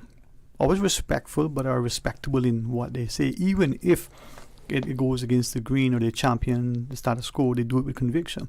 A number of times, increasingly, we've had, just like we did earlier and a few days prior, civil servants, female civil servants who speak. And that is what I think in this society, whether you ascribe labels of it being a matriarchal society or not aside, strong women who continue to lead and to take up the mantle. I need to invite more of us to do the same. So in saying that, this idea of unity, we're seeing a divided society almost along every conceivable line. Division can only lead to destruction. House divided can't stand, we're told. Division can lead to growing animosity and a justification for even malice. I don't subscribe to that, but it seemingly is possible. Cargo and cruise are two seemingly separate things. We even have the more qualifier, dirty cargo. I don't know if that's laundry or soil, but we separate the two. So my question, put through you and to the public, is it necessary? Can the two coexist? If they do, is it like how we do it now, where one is one time a day and one is the other, or is it should be two separate places? Any thoughts on that? I think it's kind of a hard question for me to answer personally, but I do think that it is conflated, and it was one of the issues that CPR had that led to us taking legal proceedings with the government of the question at the time, because the question at the time was, should the Cayman Islands, I think it was, I don't want to say the wrong thing, but I think it was to continue to develop cruise berthing facility and enhance the cargo expansion that was added on. But our petition for a referendum said, should the matter of cruise berthing, should the Cayman Islands develop cruise berthing facilities, a matter of national importance, be decided solely by referendum? So we never spoke about to the point of cargo in our petition, but it was added to the referendum question in 2019, which is why the judicial review was one of the reasons why we took the judicial review. Unfortunately, we lost at the Court of Appeal level, and we were denied access to the Privy Council in order to appeal that decision, because I believe the decision was by the Privy Council that the by the Court of Appeal. Sorry? You denied access to the Privy Council? We were denied by the Privy Council, because they said that the issue was now a dead issue because it was during COVID, right? So there was no proposal. Verdant Isle, which consisted partly of the cruise lines, was no longer an option. They weren't going to continue the proposal that was submitted to the government in 2019.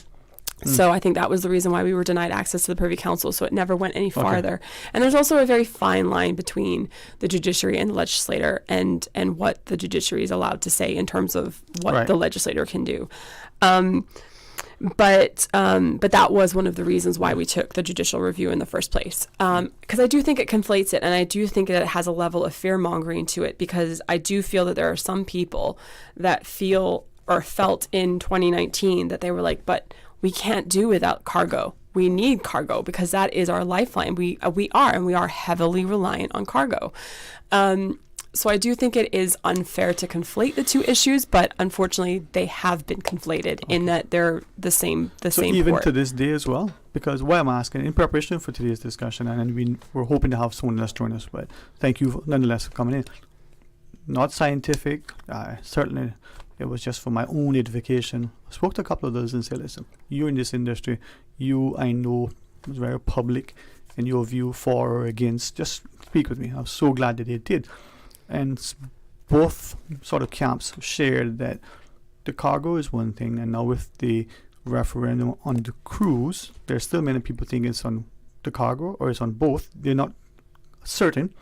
Then there are others who say, well, whether it's the referendum, you're certain what it is, the fact that the government is talking about the cargo at the same in time. people's minds, they're sort of mixing them up. Yeah. So we say they're conflating. Yeah. I mean, and I think regardless of whether or not cargo, I didn't attend the meetings about the cargo expansion project. Unfortunately, I wasn't able to.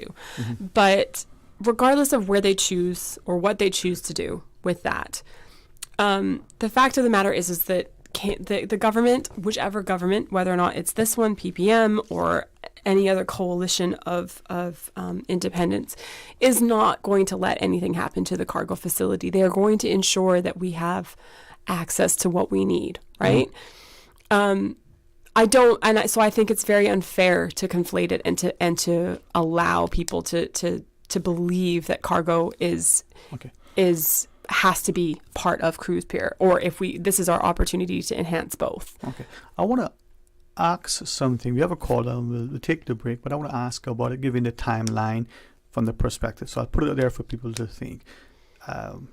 This is mid-September. Christmas is around the corner. The Honorable Minister said hopefully by the end of the year we'll have a referendum on the cruise, right? We're not talking cargo, it's cruise. Yeah. Elections are sometime next year. It could be June, it could be April, it may be early, who knows. So the logistics, the costs, the implications, it's non-binding.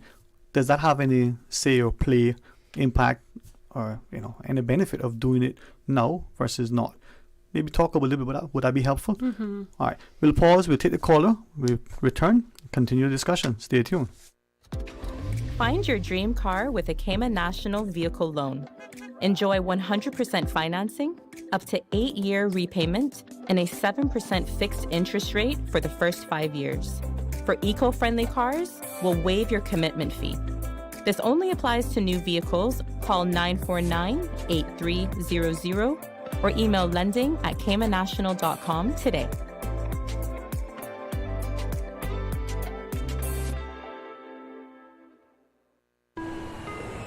You deserve a unique vacation this year, one with easy non-stop flights from Cayman. Cayman Airways offers more non-stop flights to and from the Cayman Islands than any other airline. Now you can add Panama and Los Angeles to your travel bucket list. Skip the hassle of connecting flights. Panama is just a 2-hour non-stop flight from Cayman. And Los Angeles? Get there in less than 5 hours non-stop aboard Cayman Airways. Call 949-2311 or visit CaymanAirways.com to book your Los Angeles or Panama getaway today. Did you know that Doctors Hospital provides urgent care services 24 hours a day, 7 days a week? And Doctors Hospital's urgent care physicians have access to the most advanced MRI and CT imaging in the Caribbean, providing reliable diagnostics when you need it most. When you need quality urgent care for an illness or injury, Doctors Hospital is here for you 24/7. Whether it's a migraine, chest or abdominal pain, shortness of breath, broken bones, or another urgent need, Doctors Hospital at the top of Walker's Road. Urgent care right now. The sale you've been waiting for is here. Brand Source Home Gallery's custom closet and kitchen cabinet sale is now through September 30th. Save 20% on closets, pantries, Murphy beds, wall units, media centers, and that long overdue kitchen cabinet makeover. Our designers will create your dream closet or kitchen. Choose from our in-stock selection or special order and have installed before December. Shop now and save 20% with Brand Source Home Gallery's custom closet and kitchen cabinet sale. Hurry, sale ends September 30th. Visit us at 209 Dorsey Drive, Industrial Park, or call 623-5000. Now, more than ever, supporting your immune system is crucial to helping your body fight off illnesses like the common cold, the flu, and COVID-19. At ValueMed Pharmacy on Walkers Road and in Boddentown, we carry all the essential vitamins and minerals to help support your immune system and improve your overall health. Some of our top immunity support picks are vitamin C, vitamin D, zinc, elderberry, and quercetin, or the popular 7-in-1 immunity support. Our pharmacists are always on hand to help guide you and answer any questions. Visit ValueMed Pharmacy on Walkers Road or Boddentown. Live happy, live healthy with ValueMed Pharmacy. Are you ready for non-stop laughter? Cayman's biggest comedy show returns. What Happening is happening, featuring the all-star cast. Bring the family, bring your friends, bring your grandma. Treat yourself to a night of fun and back-breaking, side-splitting, laughing until you choke comedy. Directed by Matt Brown. Drop the joke now, man. What happening? Tell me. At the Harquail Theater, September 27th until October 13th. Proudly presented by the Cayman National Cultural Foundation. Tickets on sale now at ticketsplus.ky. What happening? Drop the joke now, man. Radio Cayman's Talk Today.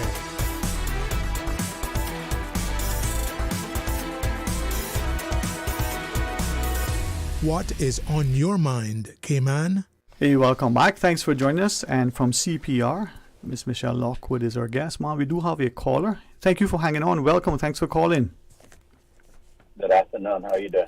Hey, welcome. Been a while, man. I hope you're well. I'm well. All right. Good to hear from you, man. Thanks for your time. The country seems like it's on life support, but I'm well. Well, if none of us are doing CPR, we have AEDs, prayer. And there's hope, In fact, we got me and you, so that's a good start. Well, clearly the issue of cruise isn't dead. Mm-hmm. And a pause and whatever your considerations are about cruise does not mean that the considerations of the referendum that was asked for in the petition simply goes away.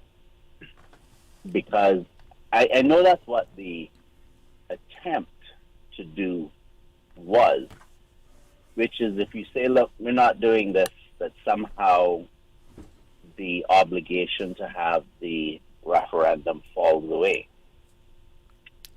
But I don't believe that's correct, because if you listen to Mr. Hurlston earlier, he pointed out about how we have to look at the need to make money, and cruise being a part of it, and even the Minister for Tourism is obviously thinking about the role that cruise plays. So it's not a dead issue. It might not come back in the same form that it was originally presented years ago, but the issue is unresolved. And when the CPR petition was completed, that obligated government to do a referendum. I believe that obligation still exists because the issue isn't dead.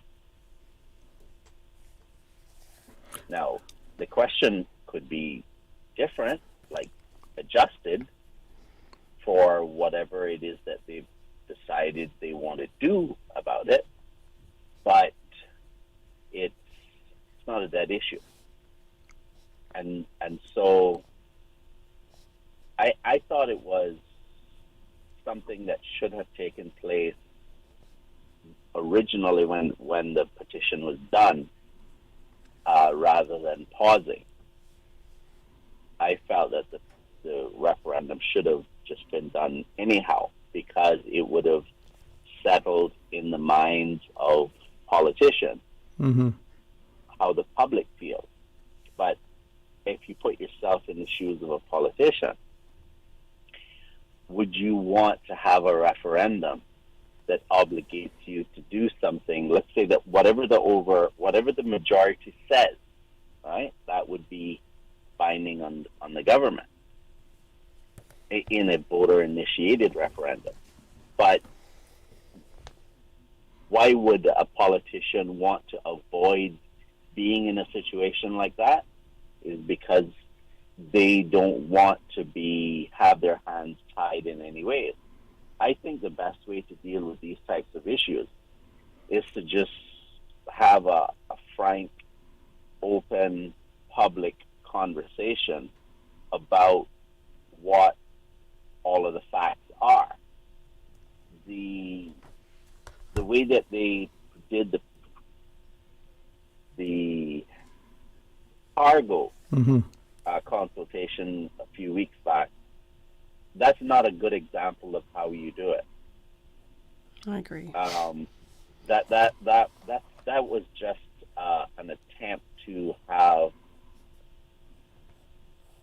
poor governance wrapped in a veneer of consultation. It's just bad, like terrible. In consultation, you have to lay out all of the information, and you need to have opportunity for people to be able to exchange ideas publicly. You see, if all you do is write in privately to some page, you don't really get to benefit from the scrutiny that takes place when you do it publicly. Because when you do it publicly, one person will hear someone say something and go, "Oh, I didn't think about that." But that doesn't happen if all you do is write in. If you write in, the assumption is that you have full knowledge about what's happening, and here's what you think. But that's not always true. So I don't think that that's a good way to do it. I do not believe that the government should try to substitute a government-initiated referendum for a people-initiated referendum. It's a really bad. It's actually, I think, illegal. Okay. Michelle, I mean, and thank you for your perspective. We do have another caller. I certainly want to get everybody's input so we can respond. But anything else you want to share?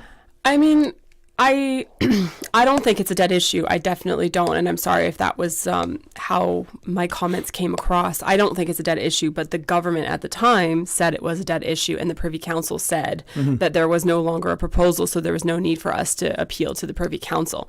That was more what I was talking about. I personally don't think it's a dead issue. It is it's still very much a live issue because while we have this government-initiated referendum on the cards now, the question is what happens next, because if we say yes, we want cruise berthing, then what proposal comes out suddenly? Because there's a nice proposal, there's a nice EIA that was done in 2015 that talks about what they propose doing, right? So I just find it would be convenient that suddenly that proposal or some variance of it comes back out.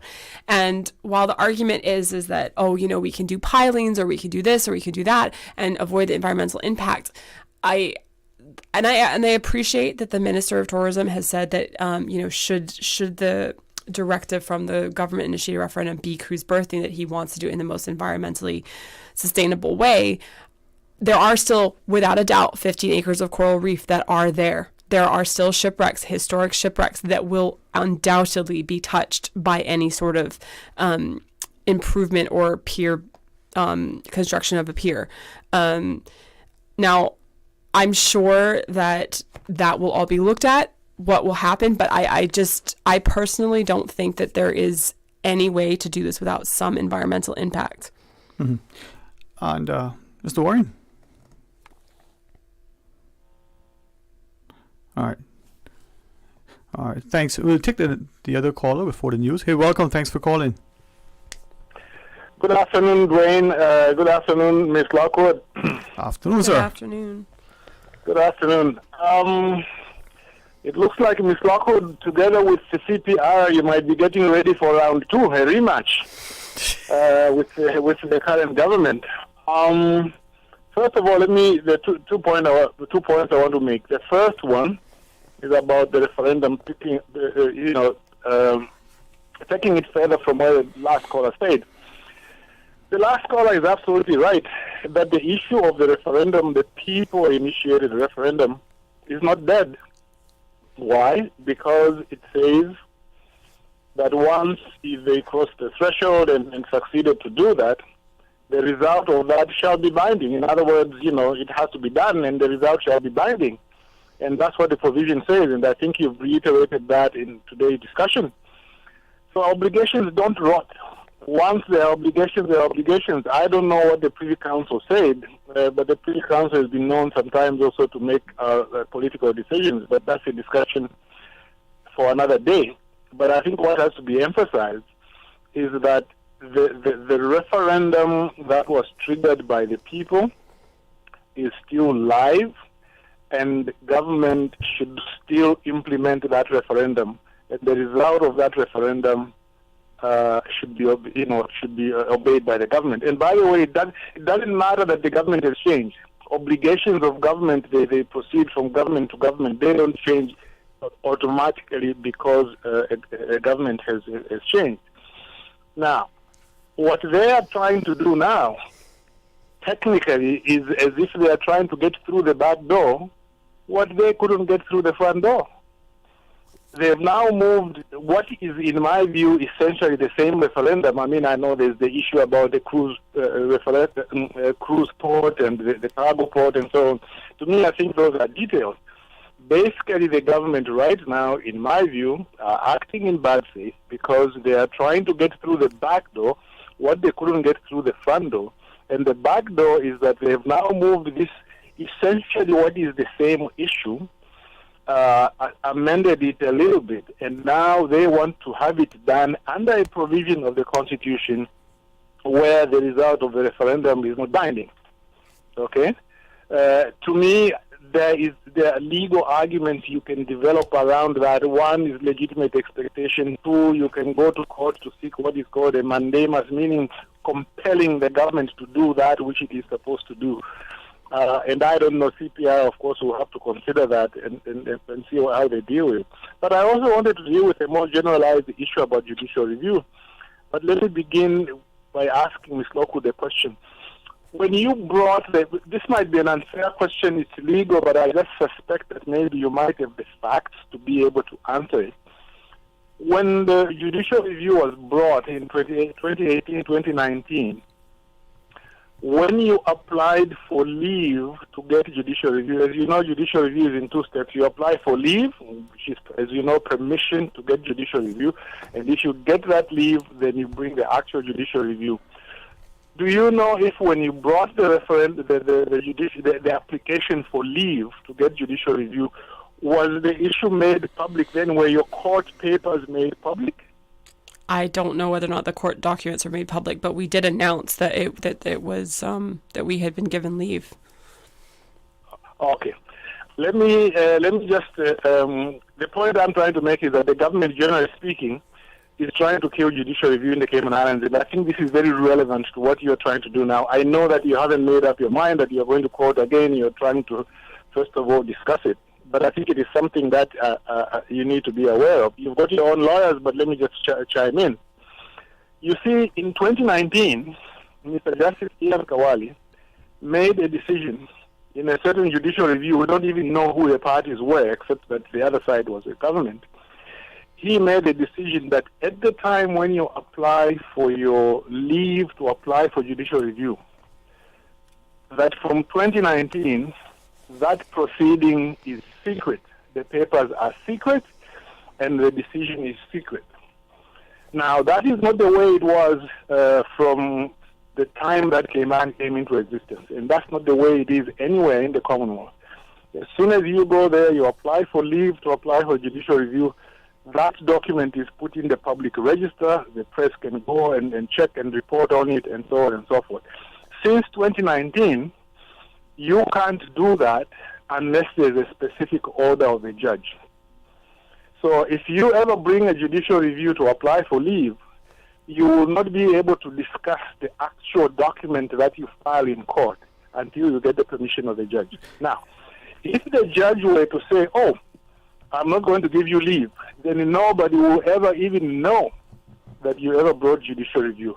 And that's where we are since 2019. Yeah, also, okay, go ahead. Yeah. yeah. Also, right now, what happens is that when you apply for leave to apply for judicial review, as you know, the other side, the Attorney General, does not come in.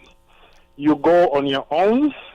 There may be an oral hearing, or it might be a hearing on papers, and then the leave is granted or not granted. If it is granted, then they ask you to serve the papers on the Attorney General, and then you have a hearing between the parties. What has happened now is that the Attorney General now is preferring that when you apply for leave, when it is supposed to be what is called an ex-party hearing, a hearing of only one party, the Attorney General now wants to be able to come in and kill the judicial review at the point of leave, which is not the way it was. So when you put those two things together, you can see that judicial review is under attack. And the reason why I'm saying this is because one, it is relevant to CPR, but secondly, this is a battle I'm fighting. I have a judicial review in a personal matter, which is coming up on the 25th of September, and I am arguing there that it's unconstitutional for them to keep judicial review secret. That's point number one. And also it's contrary to existing authority for the Attorney General to try and come in at the ex-party level to kill a judicial review. And finally, let me close on this. You see, if you go to court and you win a case against the Attorney General, generally speaking, you don't get costs. But if the Attorney General wins a case against you, okay, you pay costs. How can that be fair?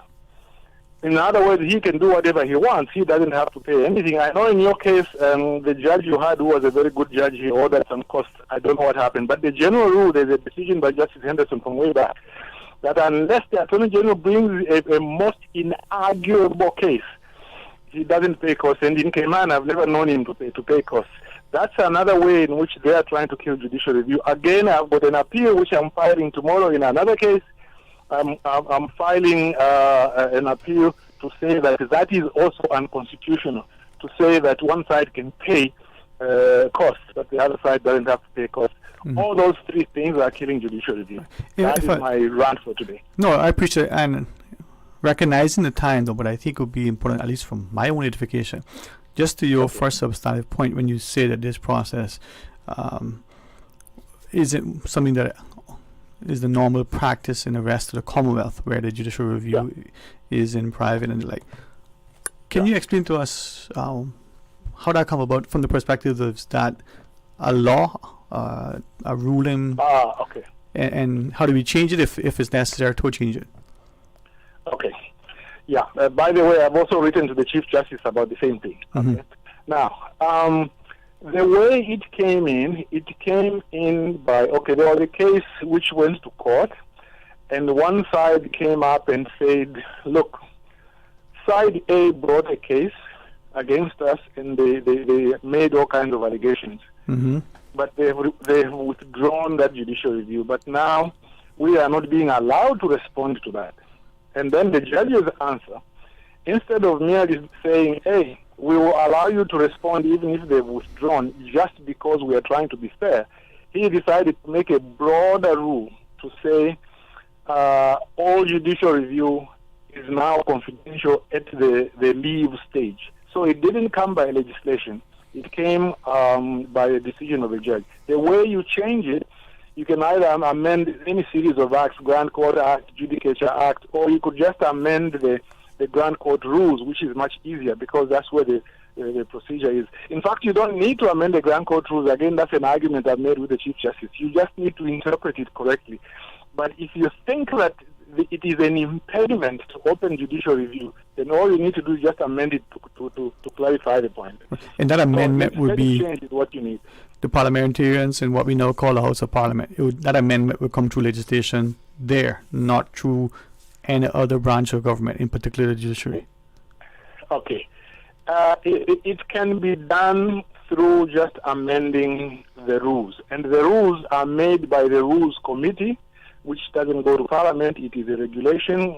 It comprises the Chief Justice and one or two practitioners, about 4 of them. They can change the rules. The rules are easy to change because they are a regulation, and they can amend that rule by going to the Rules Committee. Right. But if so they can do that. Yeah.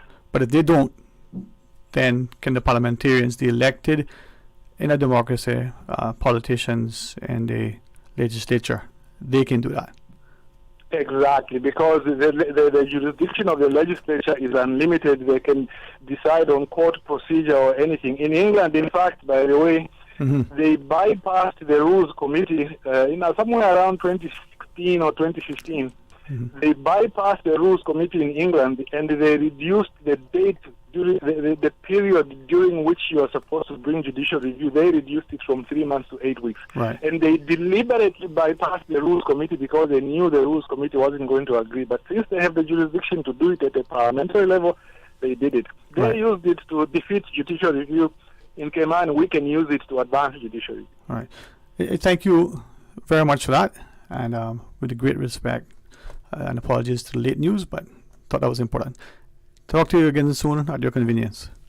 Bye-bye. All right, to our listeners, we'll take calls and join you after the news.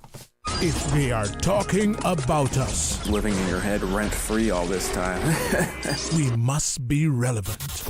Radio Cayman since 1976. From Radio Cayman's newsroom, this is Headlines. The Headline News is brought to you by Kirk Market. With your latest headlines, I'm Felicia Rankin-Sollins.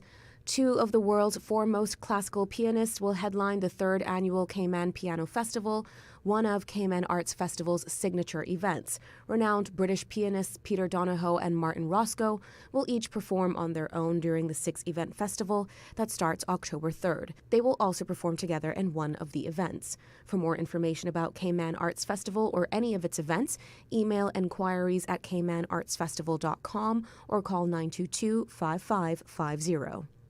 In international news, 37 people, including 3 Americans, a Briton, a Belgian, and a Canadian national, have been sentenced to death over an attempt to overthrow the president of the Democratic Republic of Congo.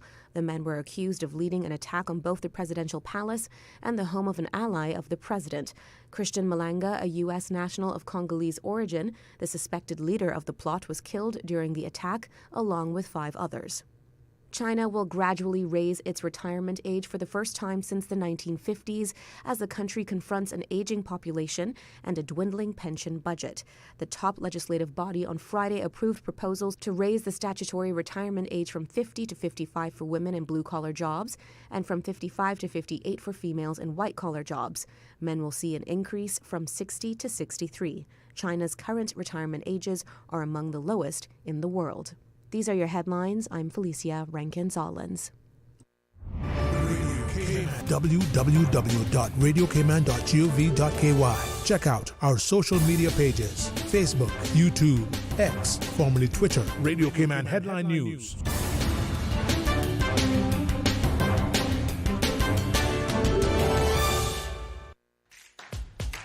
You can now renew your driver's license or motor vehicle license online, and you don't need an ESID number. It's as easy as 1, 2, 3. Visit www.dvdl.gov.ky.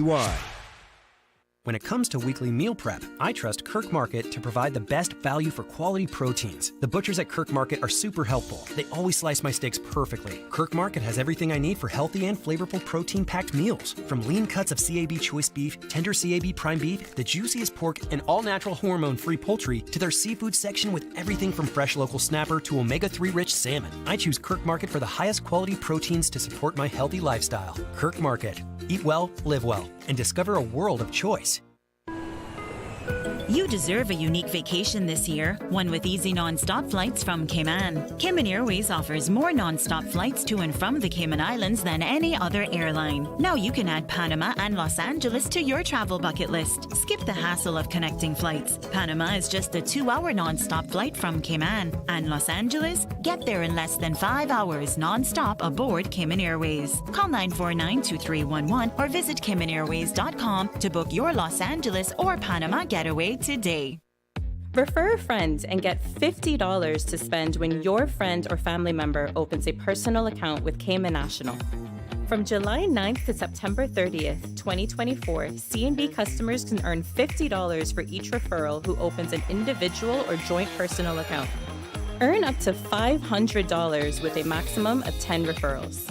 Visit CaymanNational.com for more details on this promotion and follow us on social media for updates. Terms and conditions apply. When it comes to weekly meal prep, I trust Kirk Market to provide the best value for quality proteins. The butchers at Kirk Market are super helpful. They always slice my steaks perfectly. Kirk Market has everything I need for healthy and flavorful protein-packed meals. From lean cuts of CAB choice beef, tender CAB prime beef, the juiciest pork, and all-natural hormone-free poultry, to their seafood section with everything from fresh local snapper to omega-3 rich salmon. I choose Kirk Market for the highest quality proteins to support my healthy lifestyle. Kirk Market. Eat well, live well, and discover a world of choice. Accidents and illnesses can strike without warning. Ouch! When it comes to urgent care, every second counts. At Doctors Hospital, we have a dedicated team of experienced doctors and nursing staff available to you 24 hours a day, 7 days a week. Don't waste time in an overcrowded emergency room when you need urgent care. Whether it's a broken bone, a severe infection, or a sudden illness, trust in Doctors Hospital's unwavering dedication to providing the best immediate care. For complete urgent care when you need it the most, choose Doctors Hospital, located in Georgetown, 16 Middle Road. The best foundation you can wear is glowing, healthy skin. The offices of dermatologist Dr. Wayne Porter specialize in enhancing your skin's well-being. Whether you're seeking advanced skincare, including any skin cancers, Botox, filler, cosmetic skin enhancements, or simply looking to reduce wrinkles, Dr. Porter offers a full-service dermatology and dermatological surgery practice. For more information, email drportercayman@gmail.com or call 946-9020. That is 946-9020.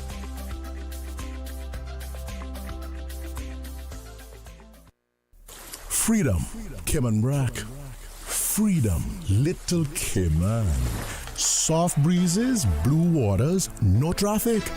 Unwind and rejuvenate your mind, body, and soul. Sister Island Staycations, a taste of freedom. Discover all that our sister islands have to offer.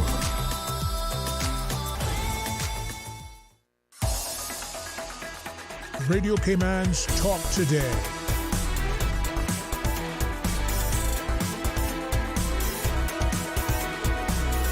What is on your mind, Cayman? Welcome back, and thanks for sharing some of your Friday afternoon with us. Thanks to the members of CPR and Miss Michelle Lockwood as sort of their representative. Yeah. She's like, yeah, boy. No, listen, I'm not the only representative. Like, like some of them like to say, we don't have a head or a tail. We're all equal. We all talk. I think somebody's made a comment about who's a part of CPR. We're a registered not-for-profit organization. It's public information. Go down to the registrar. Check out our website. We're not hiding anything. We're not hiding behind anyone or anything. Yeah, I said to one end as we take the caller, maybe CPR eventually would become known as. Sorry. No, I do want to respond to a couple of things that the previous caller said because. He was going into a lot of legal arguments, but I will say this first is that in order to apply for leave, aside from the fact of whether or not you have an argument for leave, it costs $40,000 to $150,000, right? It's not an insignificant amount of money. It's expensive. Yeah, it's very expensive. So the fact that CPR did take that to judicial review, that was based on donations and people that believed in us and believed in us getting this right? This was not... it costs a lot of money. So it's very, very hard for the ordinary citizen and even for a not-for-profit organization. And we are not-for-profit. We are registered with the registrar of not-for-profit organizations. So it is a big endeavor and a big consideration to have. But we weren't really being engaged appropriately with the PPM government. So, there was a level of we have to, if you're not going to do this fairly, that we were the first people's initiated referendum. So there is a lot of onus on us to get it right for any other, PIR that might happen in the future. Because we have to get it right. We already had a huge threshold that we had to get 25% of the electorate total electorate to sign the petition in order to force the government to have the people's initiated referendum in the first place. So we had a high threshold to begin with, and then we still had a high threshold to meet once the referendum if it had occurred. I don't think it's a dead issue. It's obviously a very live issue. I'm not privy to conversations with the government, so I don't know what the plans are should the government initiate a referendum bring back a yes vote. But I assume that they will move very quickly on a new proposal and a new plan, and I doubt very much that the 2015 EIA will be ignored completely and there will be a totally new plan. I'm sure that that will be looked at, and the considerations that EIA had will be considered. Well, with that, let's take this call. Hey, welcome. Thanks for sharing. Oh, it's not there? Okay. With respect to the caller, call back when you can, or any others. And this is where, as we were sharing, the idea of the citizens being engaged is crucial, right? So, Ms. Michelle, as you reference, let's read this WhatsApp. This listener writes, "We don't have peers like our neighbours because Cayman thrives on luxury tourism, high net worth residents, and being a safe, desirable hub for financial services. Our tendering systems pumps money into local businesses and government, keeping our economy strong. Being held hostage by the cruise lines would destroy our independence and everything we worked so hard to build over decades. Why sacrifice our future for mass tourism when our current model is what truly makes us unique and successful?" That's from one of our listeners who shares that with us. Yeah, and I think that was sort of one of my points at the beginning, right? Is, do we need cruise berthing? What are we? We have to talk about what is our product, what is our carrying capacity. These are questions that need to be answered first. Yeah. Can I ask, in listening and trying to be objective, but also understanding that tourism, right, or was that thing that employed us, made me have a house, a home, provide education and the like.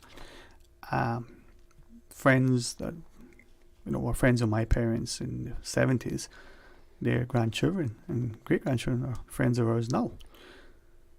But is there any level of objectivity, unification, and understanding, love and respect when it comes to a discussion about the tourism product? Are we fighting each other without understanding what we're fighting for, that we're fighting against? I don't, to be honest with you, I really don't know what the answer to that is, because I do think that it is a difficult place, because it is going to be emotional, because people are relying on cruise industry and they're not being told or shown different ways that they can make money, and that is a scary thing. I'm sure that I would be scared if I felt like my job was in jeopardy, and that's obviously how the pro-port side feels. And again, I'm going to state this for the facts. I'm a Caymanian, and I am not against any Caymanian. I'm not condoning error or for any Caymanian losing their business and their livelihood. That is not what I'm for, right? But I do think that we could turn this on its head and figure out a way that we can have the smaller cruise ships, that we can have the more luxury cruise ships, and that we can negotiate better deals with those cruise ships that say, this is how is a trip, and I don't know exactly what the cost is right now, but how is a trip to Stingray City as low as $12? Well, like US, right? At one point that was the case. I know that that's what Don Foster's dive company was offering a Stingray City tour for at in 2017. That's being sold for $100. That's being sold for $100 on board on the ship.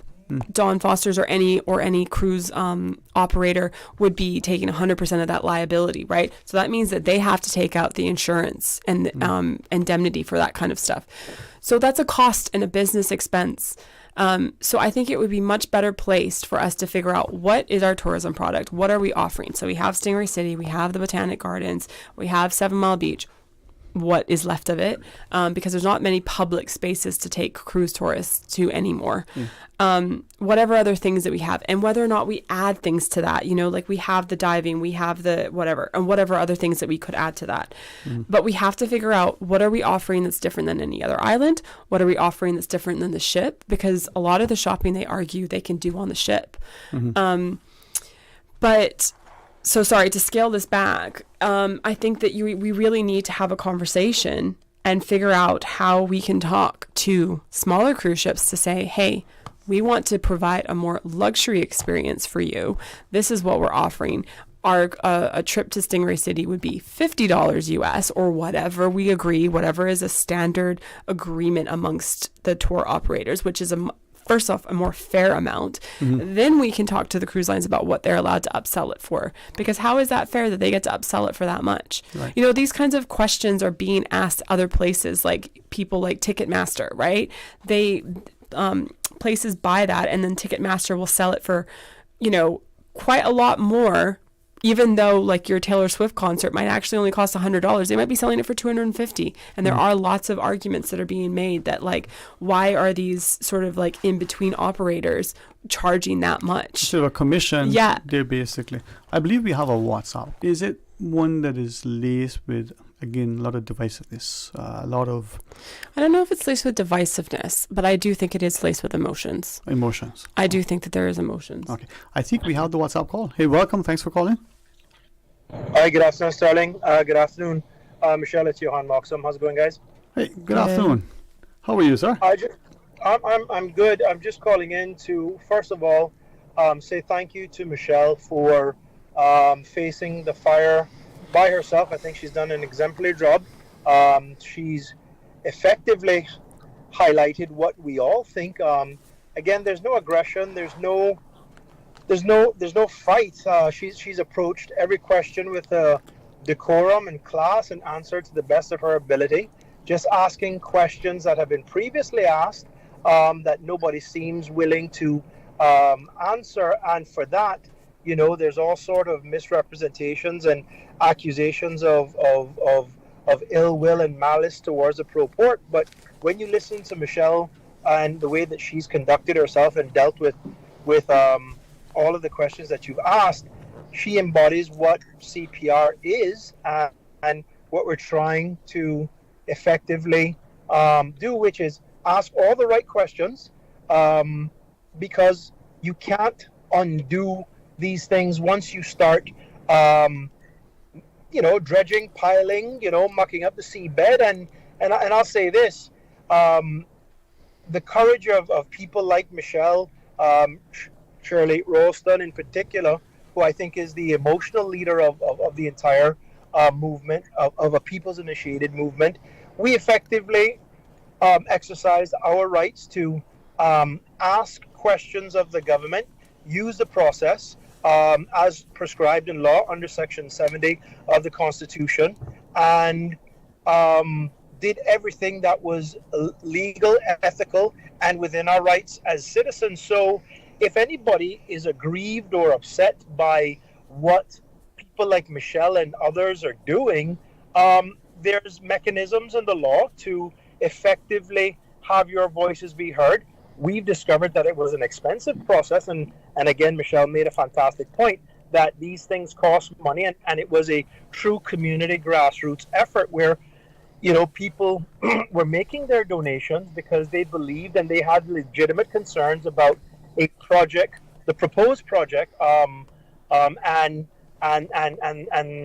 the cost, not just financial, but environmental and the social economic impact. So again, I'm just calling in to say, Pilar, Shirley, and all of the good people that stand at the front of the queue and face the fire, thank you for me, thank you for my children, thank you for our grandchildren. You've got baby Isaac now, and I'm quite sure he's super proud of you. And I just wanted to say, there is no malice, there is no fight. The democratic process includes asking questions, following the law, and that's what CPR did. So, Jan, if I may ask, you have been, whether as right. We just want. How can you have a referendum about a project when nobody knows anything about the project? Or proposed project, or if there is a proposed project, that's I think at the core of what a lot of people think. And again, Michelle and the CPR steering committee have stepped up to the plate, and I just want to thank them for that, because you can't make these potential expensive mistakes and think that there aren't consequences for future generations, for us today, and for the country in general. That's all I was going to say. Thanks a lot again, Michelle. All right. Hey, thanks so much, Rohan. I was going to ask a question, but I'll table that for now in the interest of time. And maybe an invitation, try to reach out to all and others who may have a similar view or a very, very, opposing view. That's fine. Reach out to me if you don't hear from me, so we can have this dialogue. We absolutely need to have dialogue. And I personally don't think that we need to have this issue become a divisive issue, but I do think it is emotional. Yeah. And whenever there's emotion in it, it is very difficult to navigate. Mm-hmm. And then that's on both sides. I'm not saying that that's one side or the other. That's on both sides. It is emotional. There are people that believe things very strongly for their reasons.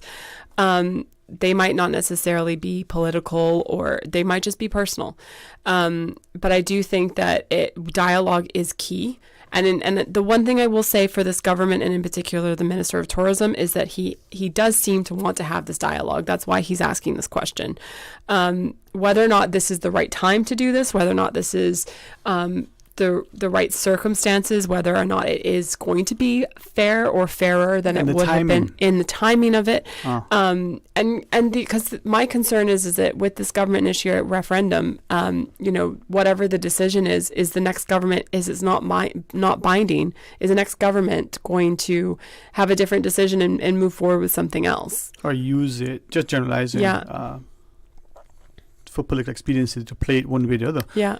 With that, and I recognize how I'm just asking, to what extent, as we move forward, emotion at the end of the day is, whether we like it or not, rules many of us. Yeah. We talk about being logical and analytical. Yeah.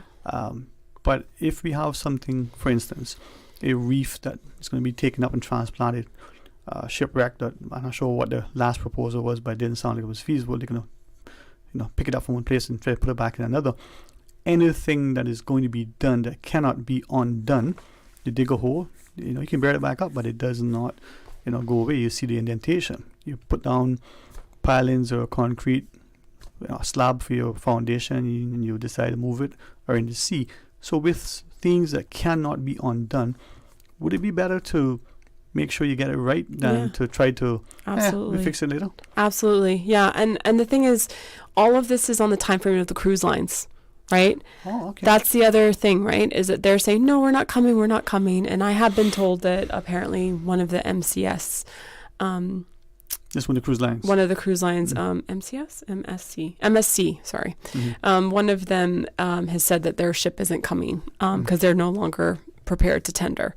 Because that's the thing. There's a difference between that they can tender and that they're not prepared to tender, right? And they can tender because they have to be able to tender in an emergency situation, but they're not prepared to.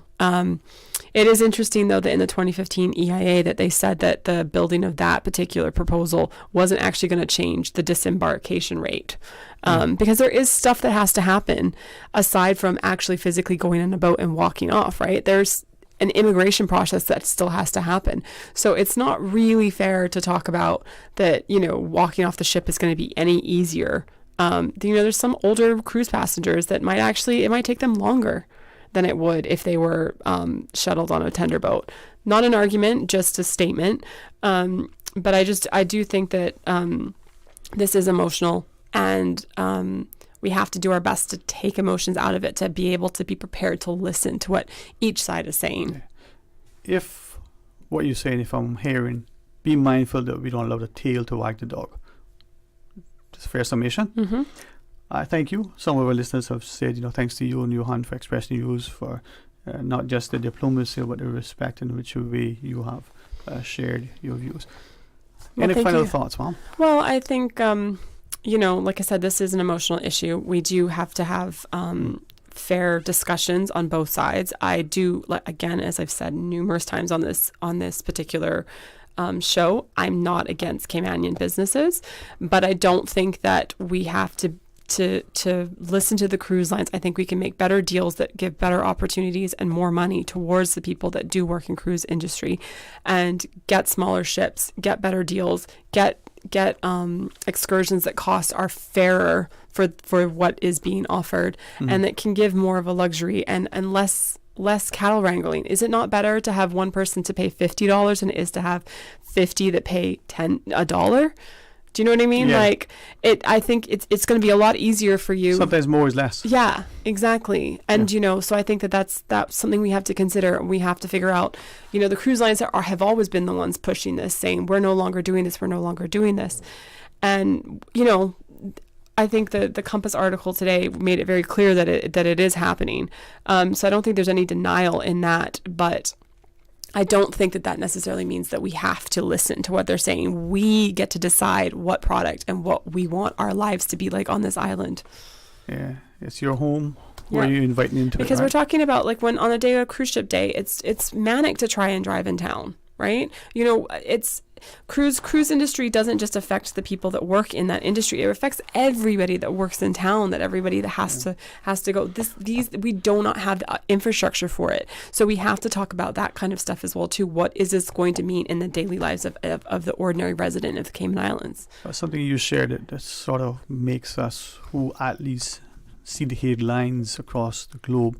There are many places that are asking the question, what is a manageable number, not just for the destination, the people that live there, but for the experience for those who are visiting. Yeah. So we can get it right. Like I said, Anguilla has said no major cruise ships. I think Spain, Venice have said no. We don't want massive cruise ships. They don't. It's not enjoyable. It's not enjoyable to live in a city that has mass tourism, and that is unfortunately what's coming. It's all to get the TikTok selfie or video or whatever, standing in front of the Cayman Island sign, then go back on the ship. Mm-hmm.